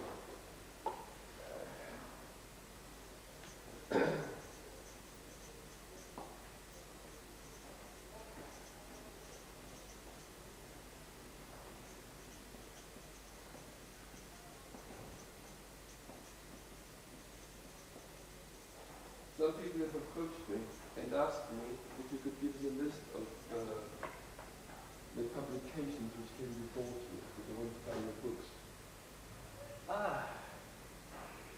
Well, there are a number of things that can be bought in the... What's available? Well, the best thing to do, I would suggest, is just go to Said's bookstore, Said Book Bag. Yeah. And he has a whole section of Afghanistan. And then, And the London bookstore the same way, Yeah. right across the street. Those two, and they keep the Afghanistan books in one area. no, they want your books. Oh, my book, all right. That's what they want. Well, I think... It's always different if you read a book from an author you don't know. From one you have met personally.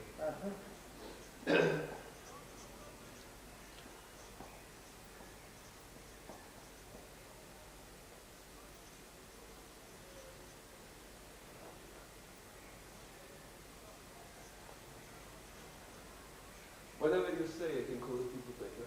Pardon? Whatever you're Oh, ready. anytime with me, I'm all set. You want to go to 1 o'clock, you say? Yeah, 1 o'clock, okay, good. I'm all set anytime. because we're full at 1 o'clock. That's the reason why. Good, fine, no problem. And then start after that, and then go to about 3:30, you're saying, and for coffee, and then go from 3:30 to, from 5, 6, whatever like that. Sure. Mhm.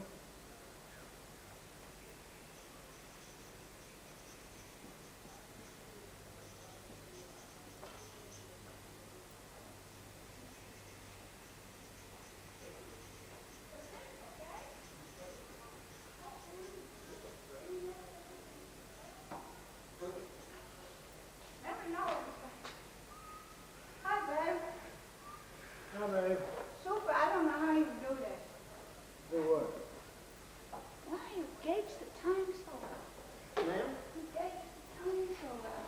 Well, I was just engaged as I go along. I know, but not all of us can do that. You have to build it. You have to have what I call a built-in bullshit But method. I didn't.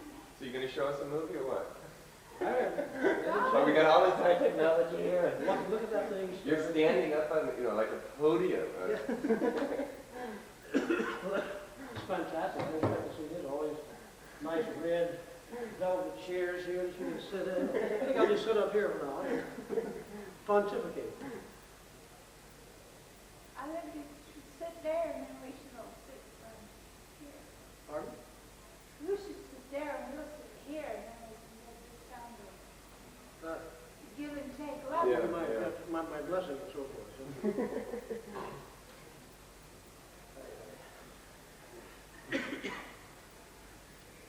Khalid Aziz, the district or divisional commissioner, who claims to have been one of the students. Yes, Yeah, he talked to me yesterday on the telephone. He regrets that he then used to go for an election to the president. Oh my God, yes, to Peshawar. That's But he doesn't know if he can make it to be back in the evening. Oh, well. If you can make it to be back, then we can up to say. Oh, good. I'd love to see him. I've seen him for some time now.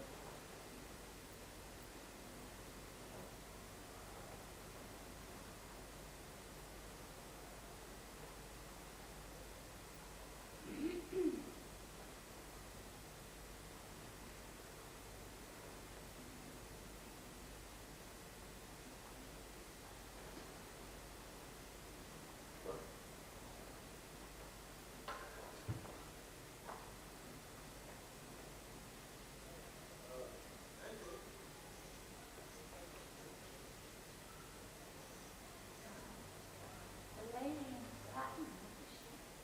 What's it? The lady in cotton. Oh my gosh. I don't see it. The perfect time. No, it's very cold in here. I won't do it if you definitely.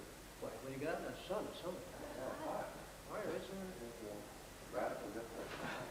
Danke, Frau Fischer. I told you to. We heard that in the beginning you wanted us to be out on the veranda with the done. Yeah, but then we could find this one, so we should. I If said, you'd been out there in the sun, you would have been taking your clothes off, going for a sprint.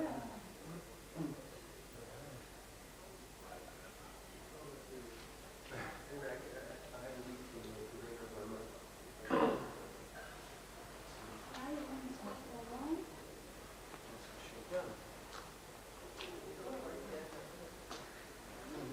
No, I can do it.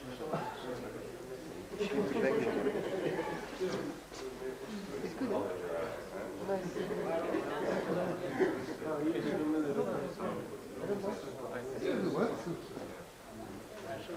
Really enjoy it. I'm happy that I did this now. Before I get my hair shut off, I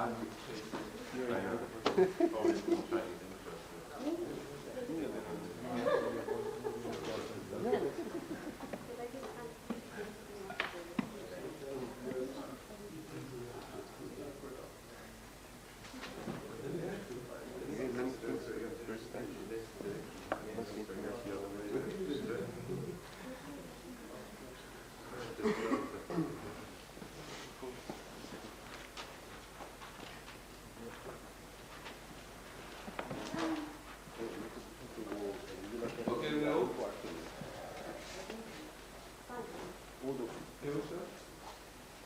Yes,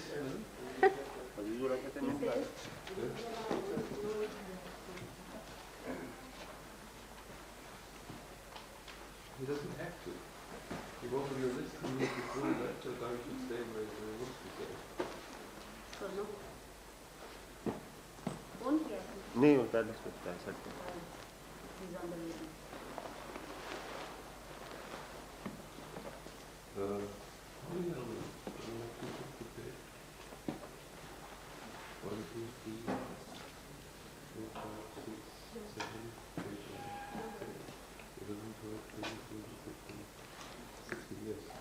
You should stay where he is. Okay. Yeah. Tell him I'm very angry. नहीं ना You should not come, but you tell him I'm angry. ना अभी तो ना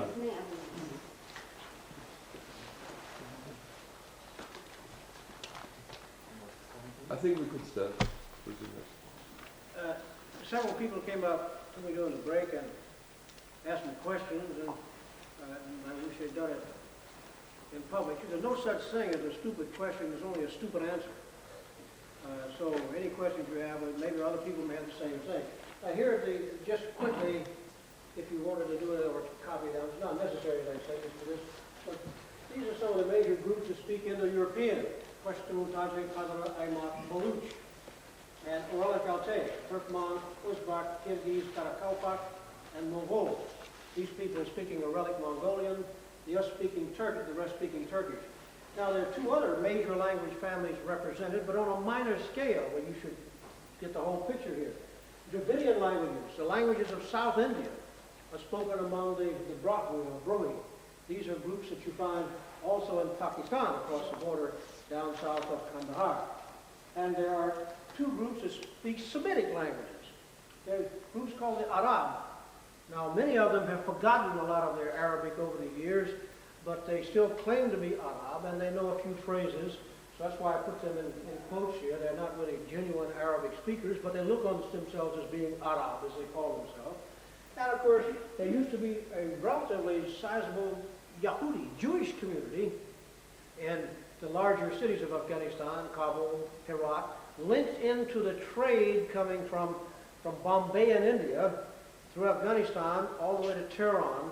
There were a number of Jews living in Tehran as well at this time. They had a big trade route going along this area, and the Yahudi had their own synagogues and so forth in Afghanistan and were completely tolerated. Two other sizable groups, 30,000 or so, speaking Indo-European, in the commercial bazaar community were Hindus and Sikhs. And some are still there. But that's just if you wanted to, take a look at the type. Now, as far as religion is concerned, someone asked about religion. Well, the Hanafi Sunnis, these are the major groups here. Pashtun, Tajik, Turkmen, Uzbek, Kyrgyz, Nuristani, and there are two different Shia groups represented, the Jafariya, the Iranian type of Shia, Hazara, there are some, and the Kizilbash, who are mainly an urban group, brought in from Iran in the 18th century to be administrators and soldiers, and they're still very important in the intellectual sense. There are also some Ismailia, some of the Hazara in the eastern part of the Hazarajat, or Ismailia. Then there are several small groups in Badakhshan, Wakhan, Kard, and Pamir. They're also Ismailia, and you find them coming down into the Pakistan area. So these are just, if you wanted to take a look at those later on and copy them down time, but it isn't necessary just to realize the linguistic complexity of the place is what's important. And now I'm going to jump into the 20th century and take a look at what's been happening in the 20th century. By 1901, when Habibullah, the eldest son of Abdurrahman Khan, came to the throne, Afghanistan in the urban sense, the sense of the upper classes, was beginning to be influenced by the outside world more and more, especially by the British in India. Now, Habibullah was invited to India to see the British Indian Army and maneuvers and so forth. This was to impress him quite a bit that the British still had enough military strength to do anything they wanted to do, say, north of the border, up in Afghanistan. Habibullah came back, and incidentally, his father, as I say, died in bed, and he had been a natural death, and Habibullah had been appointed as his successor before he died, and again, a very rare thing took place. The son succeeded the father. But here again, bear in mind that in the political structure of Afghanistan, in the village, as well as at the national level, the inheritance of power is not necessarily from father to eldest son. It's within a specific lineage or clan, but not necessarily to the eldest son. Primogeniture, as was practiced in the West, simply unknown in Afghanistan. Now, it's quite possible that the eldest son could succeed the father as head of his lineage or clan, or as head of the country. But this was not necessarily true in most cases, because the most powerful, charismatically powerful young man, or elderly man, as the case may be, or an uncle, or a brother, or a nephew of the deceased Khan, or Beg, or Boyar, or Malik, or any number of terms used for the head of a lineage. This was the most charismatic, the one who was able to accrue power as he began to grow up, would take over. But in this case, Habibullah was nominated as the successor to Abdurrahman Khan, and the succession took place normally and without any conflict. That was rare in Afghan history. An important thing during the reign of Habibullah I, I call him here, was the First World War broke out. And this, of course, affected the entire world. The war was fought all the way from China and Manchuria to the Western Front, to East Africa, to Central Africa, to West Africa, to Mesopotamia, to Palestine, to Turkey. It was a world war, just like World War II happened to be. Afghanistan remained neutral. It did not want to get involved in these larger conflicts. But the Germans and the Turks sent a mission to Afghanistan to try to convince the Afghans to join the jihad, the war against the Christians. Because the Turks, as you remember, were fighting in the Central Powers. Imperial Germany and the Ottoman Turks were fighting together, along with the Austro-Hungarian Empire, against the rest of most of Western Europe, and ultimately the USA. So the reason the Turks were in the mission that came to Afghanistan was to try to convince Habibullah to join in the jihad, the war against those British infidels down to the south, and to attack British India. This would have taken a lot of a lot of the pressure off the Middle Eastern front, and of course possibly even on the Western front. And Habibullah resisted this, although a group of young Afghans, including his third son, Amanullah Khan, whose name you will see here, including Amanullah and others, including his father, Amanullah's father-in-law, a man named Mahmud Beg Tarzi, who was an important political philosopher in the early 20th century in the entire Islamic world.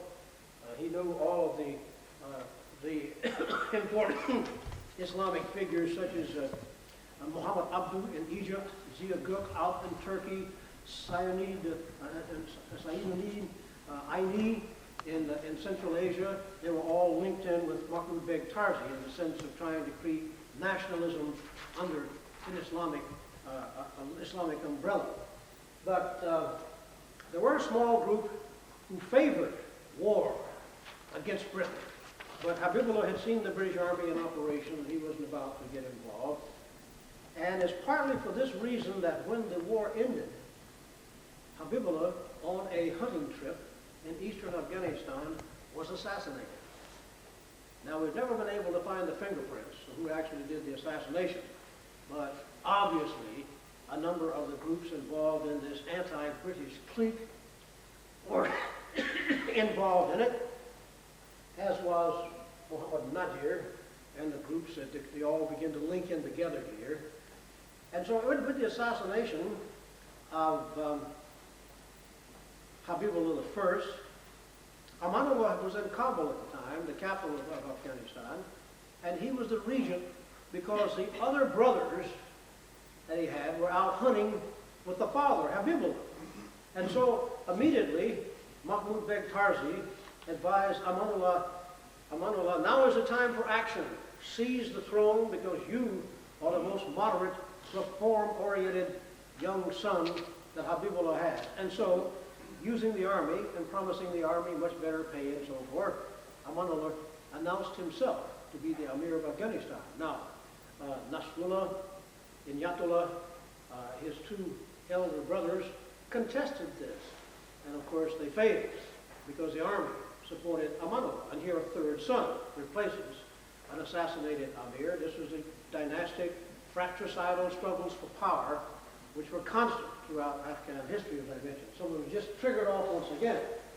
Amanullah came in, and of course he was threatened by the supporters of Nasrullah and Inyatullah, his two brothers. And so what did he do? He attacked British India. What you do if you have internal problems is often you start an external war. And so with great audacity, he attacked British India. The idea was to gain the right to conduct Afghanistan's foreign affairs. See, now, Afghanistan had never really been an integral part of any European empire. But remember, it was created partly because of imperialism and the imperialistic designs on Central Asia and British India. And so when Afghanistan came into being, it was with the drawing of its boundaries by the Tsarist Russians and the British. So Afghanistan really became a buffer state. I showed you the little finger of land, the Pamir, the Wakhan Corridor, Pamir Mountains. It reached out and touched China, so that at no point would British India touch Tsarist Central Asia. And so Afghanistan became essentially a buffer state, a state between the imperialist ambitions of the Tsarist Russians to the north and the British to the south. Because if their armies had continued to move, the British moving their armies to the northwest, the Tsarist imperialists moving theirs to the southwest, they would ultimately clash, probably in the plains of Afghanistan in the north, in the Turkestan plains. So to prevent this, they agreed, especially in the Anglo-Russian Convention of 1907, it's called, to leave Afghanistan in the sphere of influence of Great Britain. Central Asia would still be in the sphere of influence of the Tsarist Russians. And so Afghanistan became virtually isolated from the outside world by this agreement of 1907. And so for anyone to come into Afghanistan, they had to go through either British India or Tsarist Russia. Most people who tried to come in would come through British India. And so the British in India effectively controlled really the foreign policy of Afghanistan. And so the Third Anglo-Afghan War of May 1919 was fought primarily for the Afghans to gain control of their foreign affairs. And this is the date they look on as their real Ruz Istiqlal, the day of their independence, May 1919. Although they had not been occupied by, dominated by the British and the Russians for a long period of time, they looked on themselves as being under the imperialist influence because of the control of their foreign affairs by the British. So, the Third Anglo-Afghan War was launched in May 1919. Initially, the Afghans met with success on all fronts across the border, including the front at Tal, down here, which is fairly close to where you are now. General Muhammad Nadir Khan was the commander of the forces heading for Tal. All along the frontier, many of the Pashtun tribes joined in with the Afghans in this war against the British. However, the British, of course, still had major forces in India. They kept major forces here during the First World War. And they sent a number of these troops up to the frontier to counter the Afghan moves. An interesting thing happened among British troops who were in Bombay, about to be shipped back to England and to be discharged from the military. They mutinied and refused to go up to the frontier. They had been fighting in the Mesopotamian campaign and suffered heavy casualties there, and they simply told their officers, hell no, we won't go. You know, the old Vietnam War, the anti-draft Americans. And they just told their officers they were not going to go up to the northwest frontier to be killed by a bunch of savages there. And they won. And so the British had trouble sending troops up to the frontier. The British escalated the war.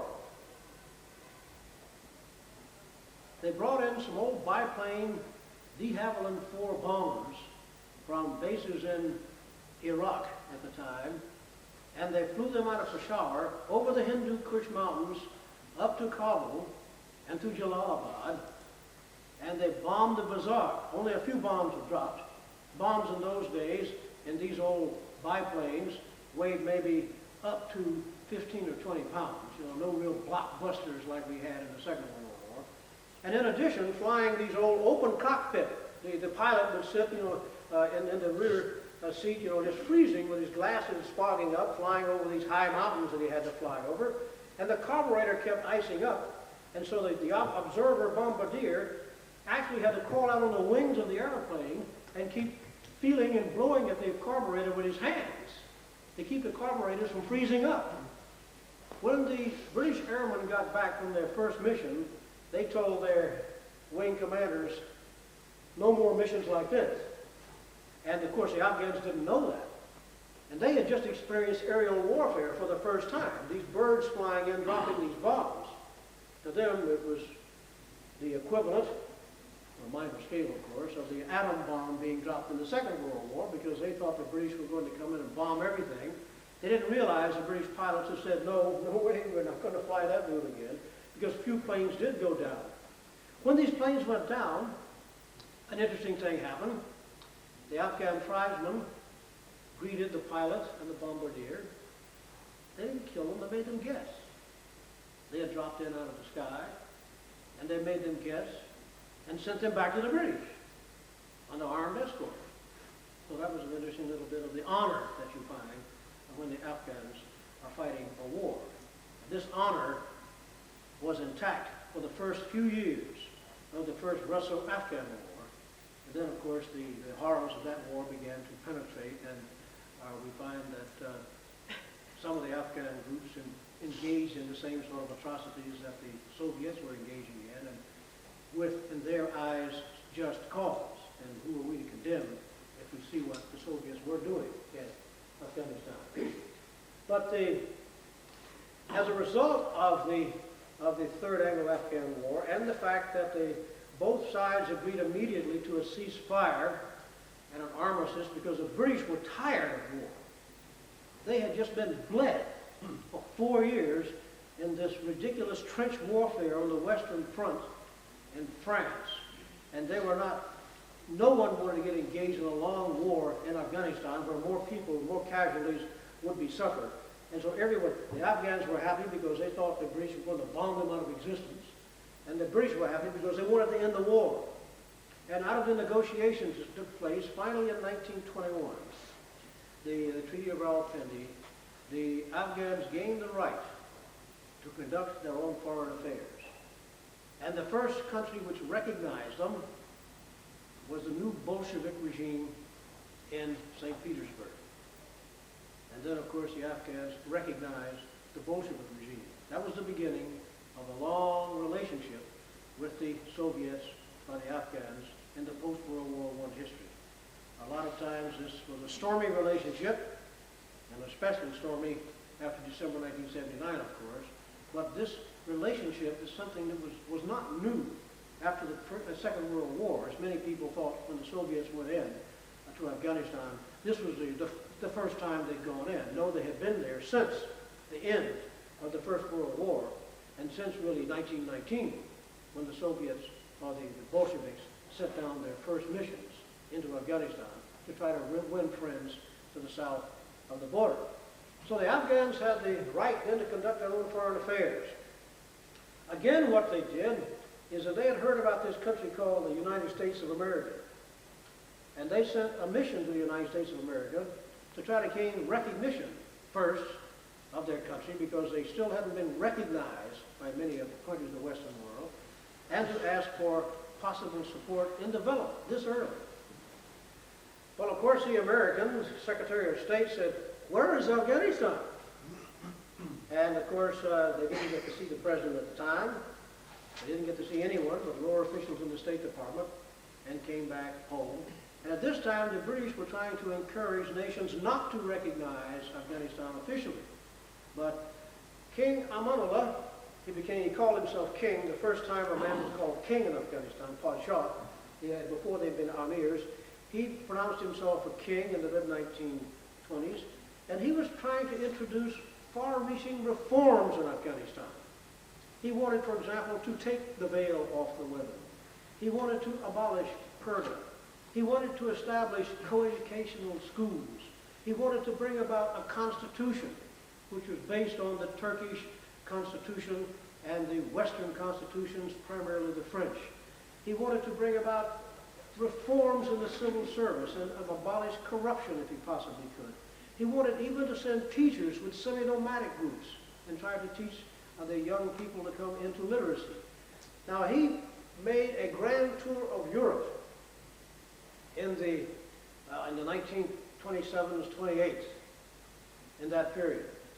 He went through Bombay, and then he visited Egypt. He went to England, and everywhere he and his lovely wife were feted as befits royalty. And he was quite impressed with the fact that he was treated this way, and he was made a cousin of the he was given the order of the Nunzio by Emperor Vittorio Emanuele II in Italy, and the Emperor of Italy, Vittorio Emanuele II, was to have this bounce back on him in 1929 because his cousin came to live with him after he was overthrown in Afghanistan. But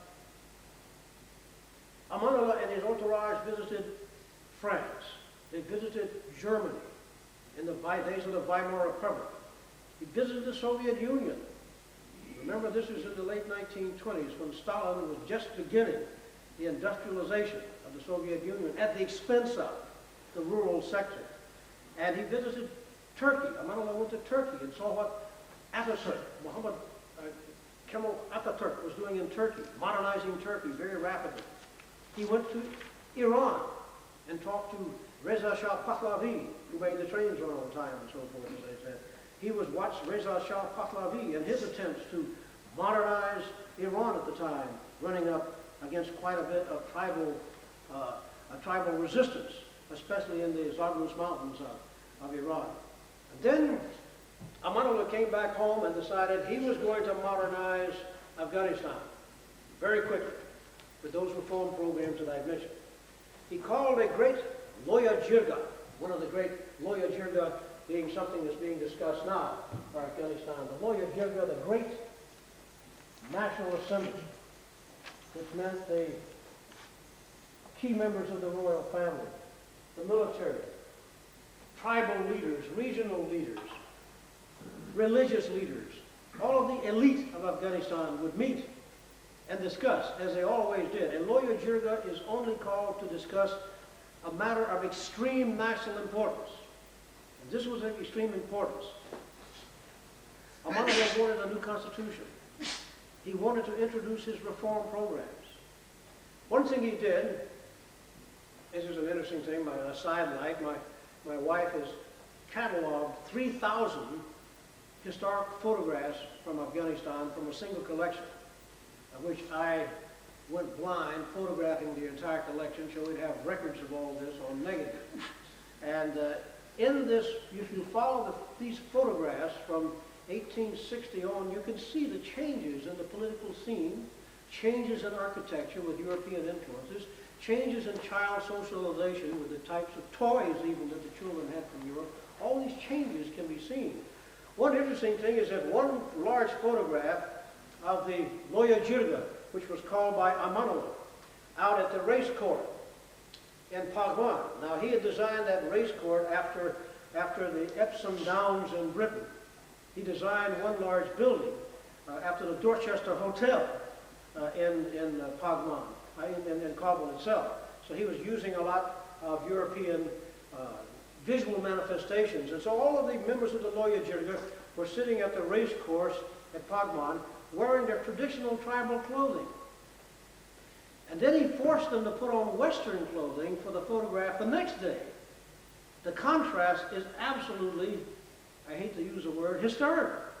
To see these poor tribesmen sitting there uncomfortably with these ridiculous Western suits on. You notice I don't wear one, I never do. They're not comfortable in this part of the world anyway. Much more comfortable to wear the local clothing. And so here's this photograph of all of these, with stovepipe hats and derbies and you name it, everything they could pick up. The Hindu clothing merchants in Kabul did a booming business at this period because an order was issued that anyone coming into the center of Kabul had to wear Western clothing.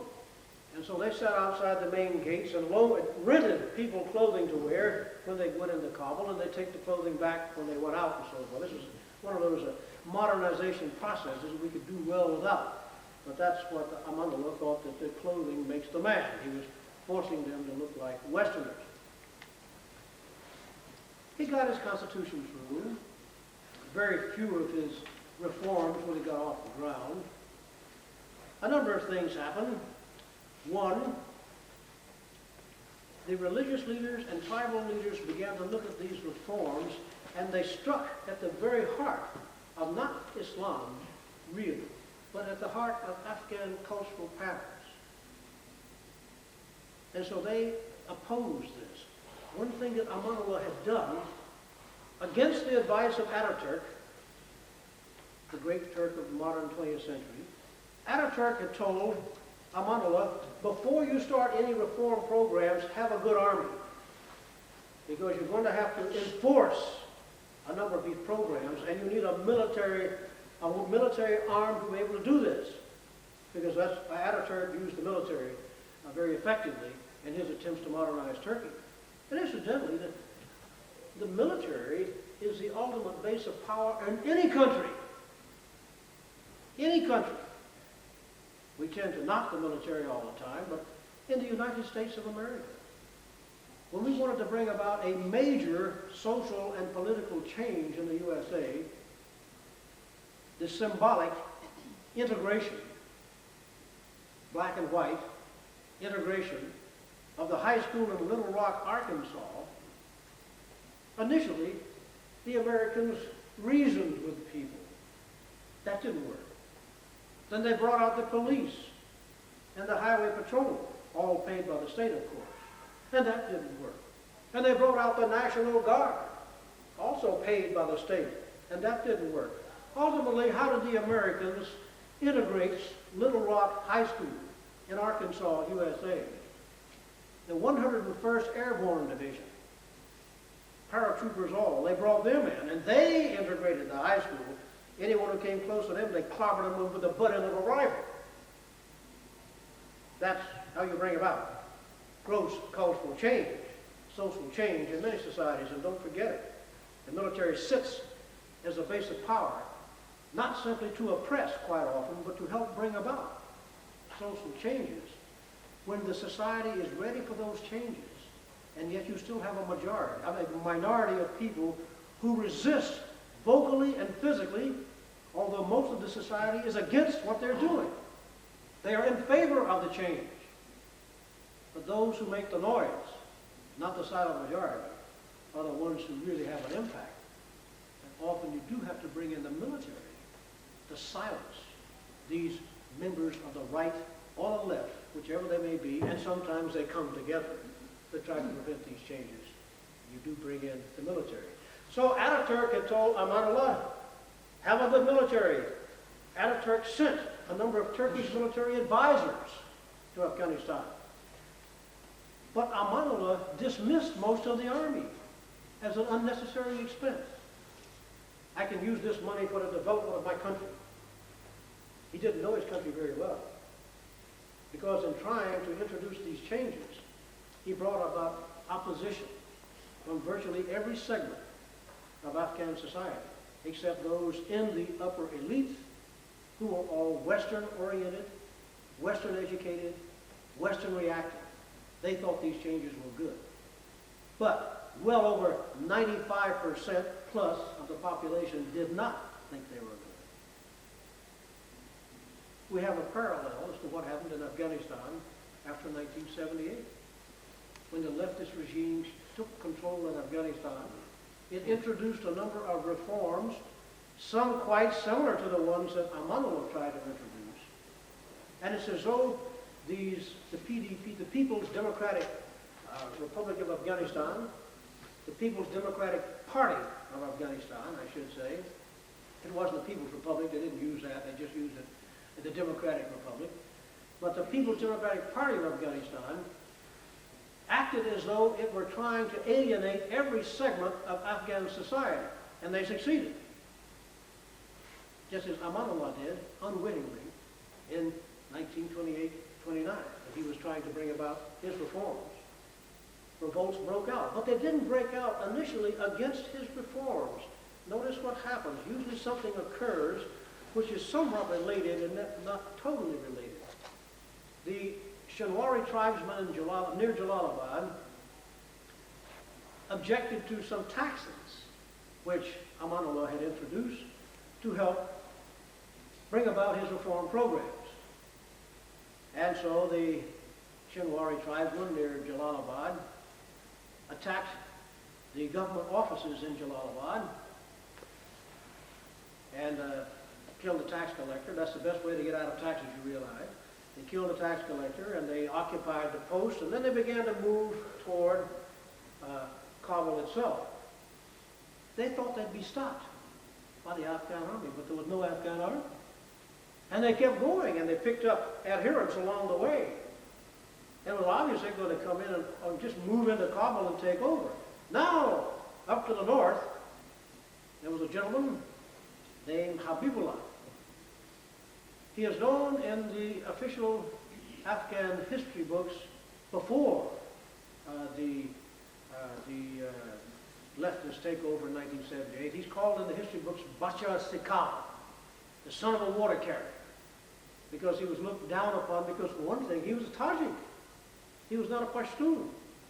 And since the early 1800s, sitting on the throne in Kabul as either the Amir of Kabul or the Amir of Afghanistan after 1880, or the King of Afghanistan after the mid-1920s, had always been a Pashtun. And this usurper, who couldn't read and write incidentally, he was a non-literate, that didn't make him any the less intelligent, came down with his force because he dominated all the trade routes coming out of Kabul to the north. He collected his own taxes when caravans passed through for protection. This is a common thing going on at that part of the world at this time. And so Habibullah, he became known as Habibullah Ghazi by his followers. Habibullah came out of his mountains, strongholds in Khoistan, north of Kabul, and took Kabul while the tribal armies were coming up, and put himself on the throne as king of Afghanistan with his tribal followers.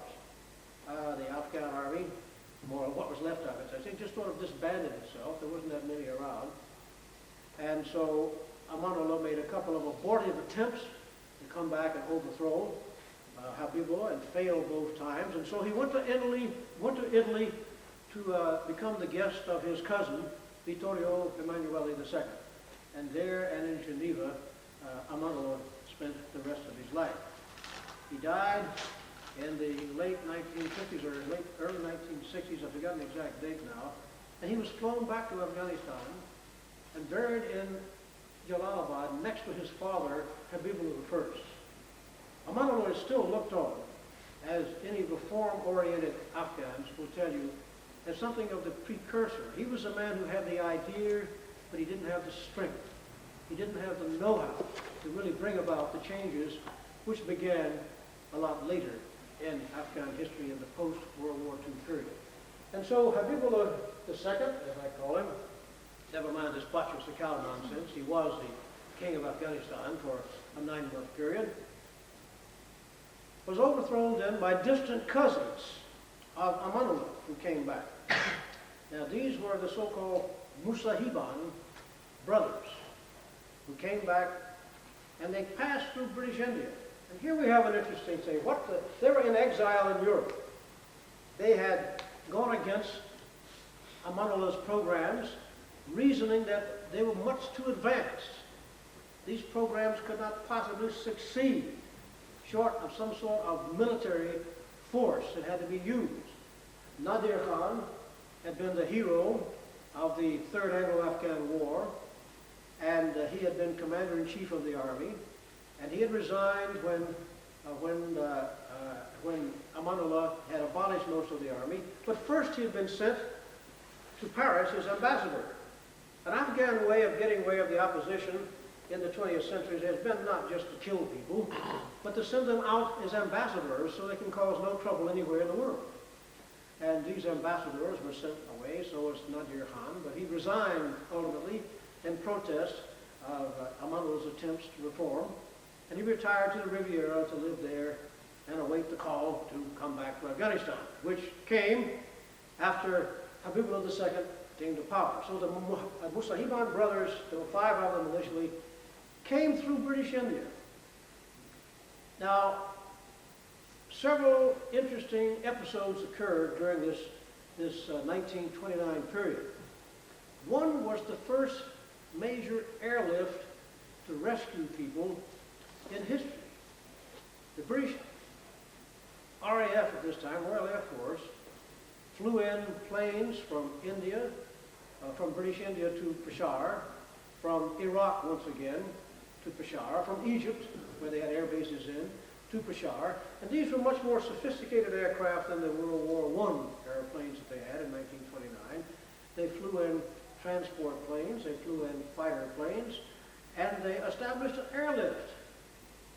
And several hundred foreigners and members of the Afghan royal family were excavated in flights that took place between Kabul and Peshawar. As I say, the first airlift that we know about in history to try, with a humanitarian goal in mind.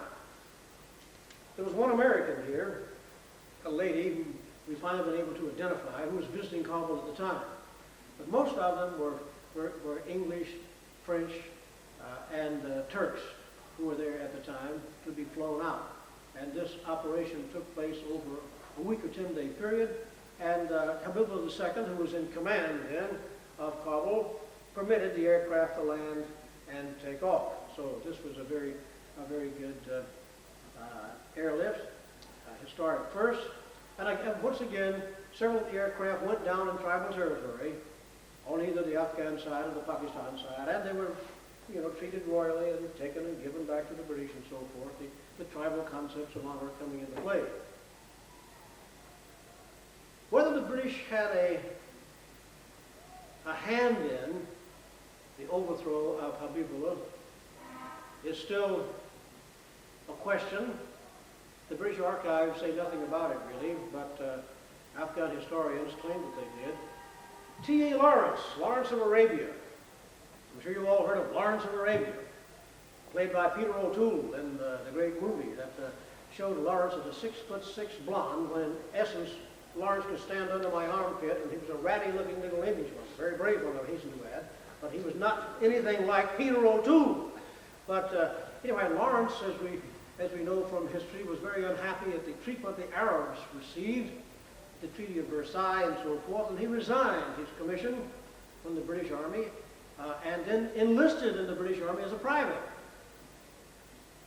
And of course, publicity was too much, and he was discharged from the Army, and so he tried to join the RAF as Air Craftsman Shaw, as the name he used. And of course, Air Craftsman Shaw was known by everyone from Winston Churchill to King George V. But to get rid of him, the RAF sent him to India. Of course, he arrived in Bombay, and immediately he was met by the Viceroy of India, who threw a big party for him. He was, you know, a private, a PTE, and then the RAF was being thrown a big party by the Viceroy. It was something incongruous about here was a man trying to avoid publicity by disappearing into the ranks of the RAF and being shown royalty treatment when he landed in British India. But he requested, I want to be alone, I want to, you know, suffer in silence. And so they sent him up to Miram Shah, which had a landing strip there. And at Miram Shah, in the northwest frontier, in the tribal agencies then, he was serving as a clerk typist. He was not a pilot, he was not a bombardier, he was nothing to do with combat. He had been trained as a stenographer, and he was working there. But the Bolshevik, or the Soviet press, got a hold of the fact that the famous Lawrence of Arabia was in Miram Shah, and he's accused in the Soviet press of the time as being the mastermind behind all of the activities inside Afghanistan. In fact, he's reported to have been in Afghanistan. They have photographs of individuals purporting to be Lawrence of Arabia, but they're not. They're just sort of doctored up photographs, as you can see, because the British were so embarrassed about this that they yanked Air Craftsman Shaw out of Miram Shah and sent him not just back to Bombay or New Delhi, but all the way back to Britain, where he was discharged once again from the RAF, and a few months later was killed in a motorcycle accident on the road of Britain. But you still have in Afghan histories written by Afghans the role of Lawrence of Arabia in the overthrow of both Amanullah and Habibullah II, and assisting, of course, the Musahiban brothers as they went across the border. Now, ground rules were established.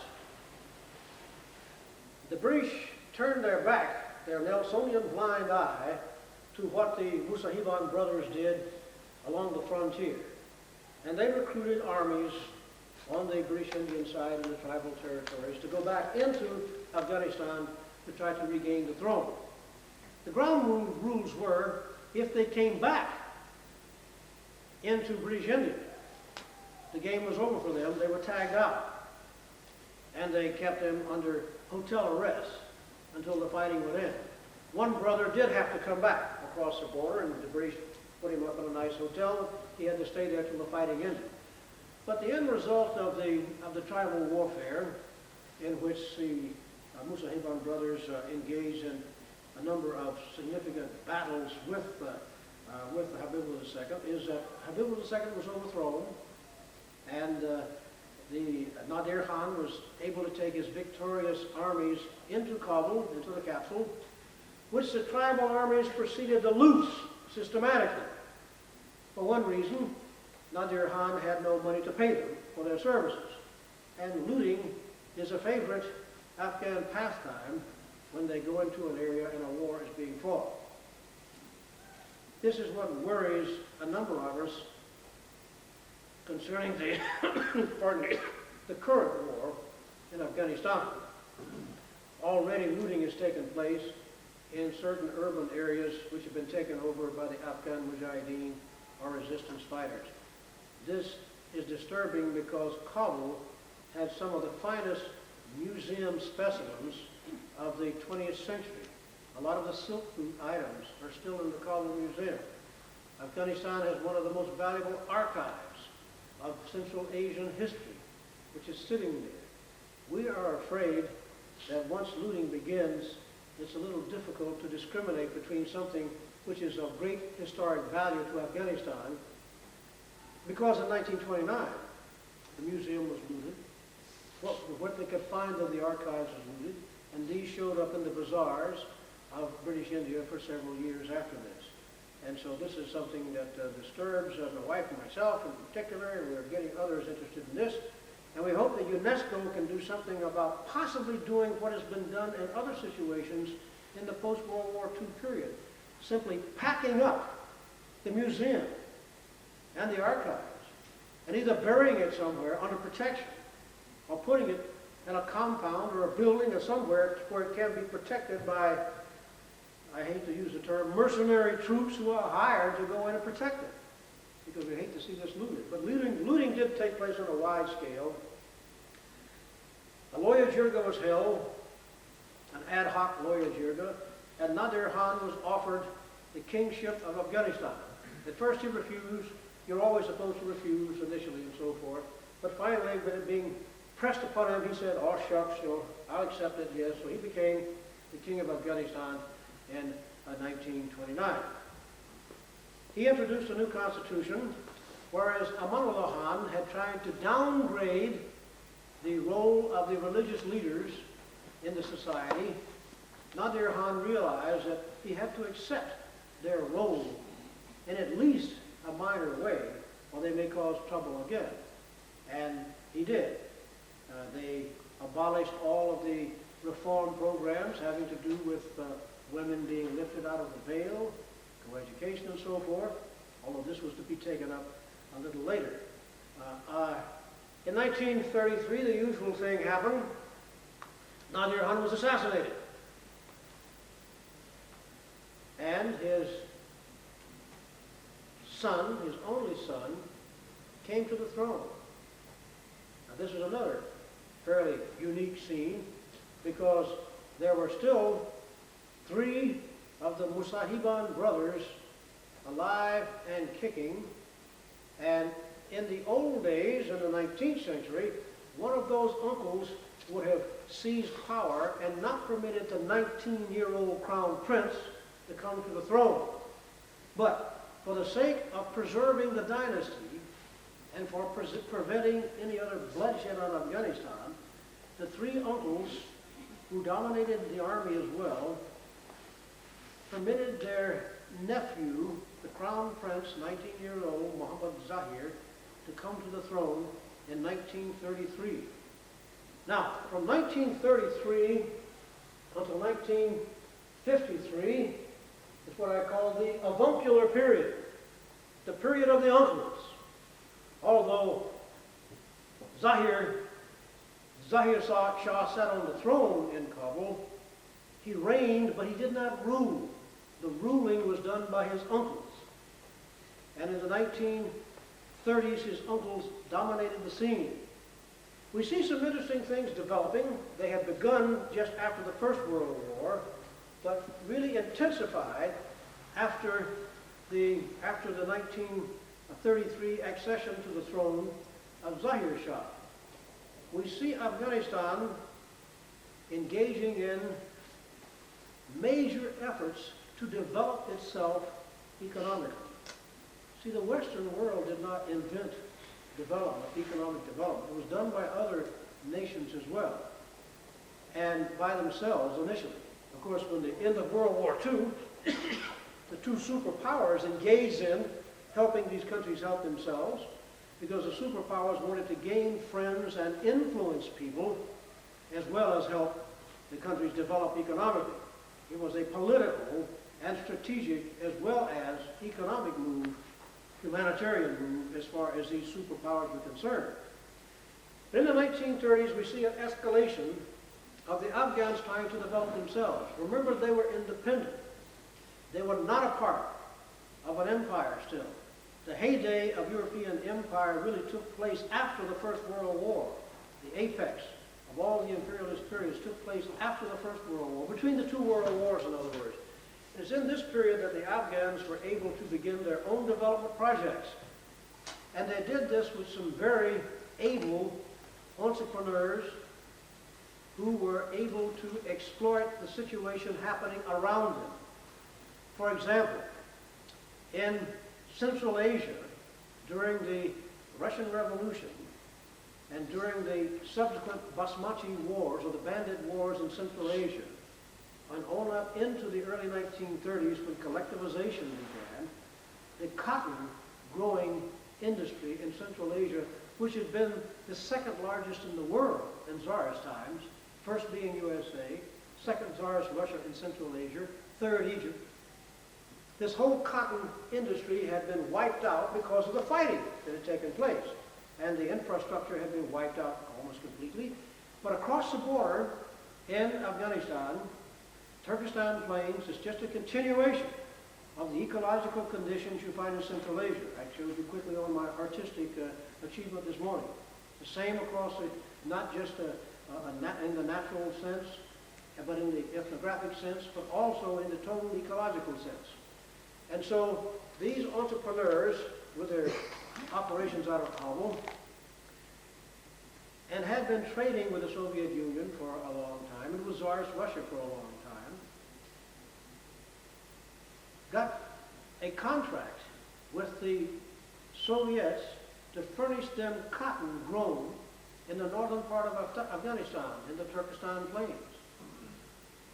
The Soviets furnished the first cotton seeds, but these individuals were able to create a great cotton growing area in northern Afghanistan. Also able to create small-scale industrial complexes in northern Afghanistan. Also able to introduce coal mining in northern Afghanistan. They were able to put up shoe factories. They were able to expand the gun factories that existed. They were able to put up textile mills that functioned out of the cotton. They put up cotton ginning mills. They were working within what was available. And they began to create, within their own spheres of economic influence, development processes on a regional sense in Afghanistan. And in the 1930s, they looked around. They went first, naturally, to the United States. And the question was still, where's Afghanistan? No one paid any attention to them when they were in the USA trying to get assistance, and they would pay for it. See, this is the thing. They had lots of hard currency. Gold Nikolai coins were in abundance in Afghanistan. That's what the Soviets were paying with. Very valuable gold. And so the Afghans then went to the three nations in the world which they thought would cause the least trouble on the world scene. They could not go to the British in India. This would make the Soviet Union unhappy. They could not go to the Soviet Union. This would make the British in India unhappy. These would have been the logical places to go for assistance in the beginning industrialization. They were still trading, as I say, with them, and you sending cotton, other raw materials to the Soviet Union. But to be able to get these factories that I mentioned, the Afghans went to Germany, Italy, and Japan. Then came 1939. World War II exploded on the scene. And of course, Germany, Italy, and Japan were involved in the war on the side of the Axis powers. And so all of the processes which had begun in the 1930s came to a screeching halt. The Afghans stayed neutral in the Second World War, just as they'd been neutral in the First World War. During this period of the Second World War, once again the Afghans were fortunate in being able to accumulate large sums of hard currency, pound sterling and American dollars, because although they could import virtually nothing into the country, they could export all of their foodstuffs, including some of the finest fruit in the world, and their wheats and their barley and their maize and their mutton, and they could export these to the Allied armies in the China, Burma, India theaters. And so they were able to accumulate large sums of hard currency, not being able to spend it during the war, because almost all of the economies of the competing powers was going into the war efforts, and they weren't about to divert things to send to a little place like Afghanistan. So the war ended. And Afghanistan, with all this money, decided, okay, we want to develop now. We want to what are we going to do to use all this money to develop Afghanistan? There were two schools of thought. Think big or think small. Well, as usual, the think big school won. The think small school, headed by these entrepreneurs who've been so successful in beginning the incipient development in the 1930s, think small that we want to improve the agricultural sector first. And we want to do it by using small feeder dams. We don't want to build mammoth structures of dams because that might be self-defeating over the long run. Look at the way large dams have caused ecological disasters in the past. This school of thought lost out. Think big. So those in the planning section of the Afghan government went to the USA. Once again, the USA was considered to be the fountainhead of all big technology and technical know-how.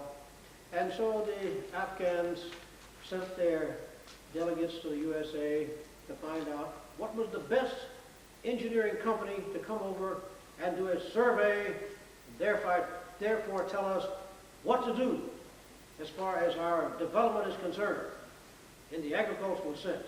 So they contacted an American company. We'll come back to this. They contacted an American company out in Boise, Idaho, which is well known for its work for developing in Latin America. They'd never worked in the Asian scene before.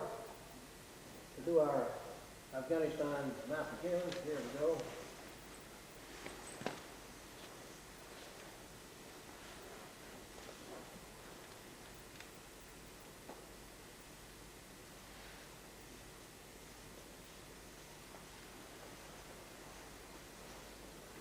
The Helmand-Arghandab River system. It drains approximately 1/4 to 1/3 of Afghanistan. And about 1/3 of the population is located down in this area. In the past,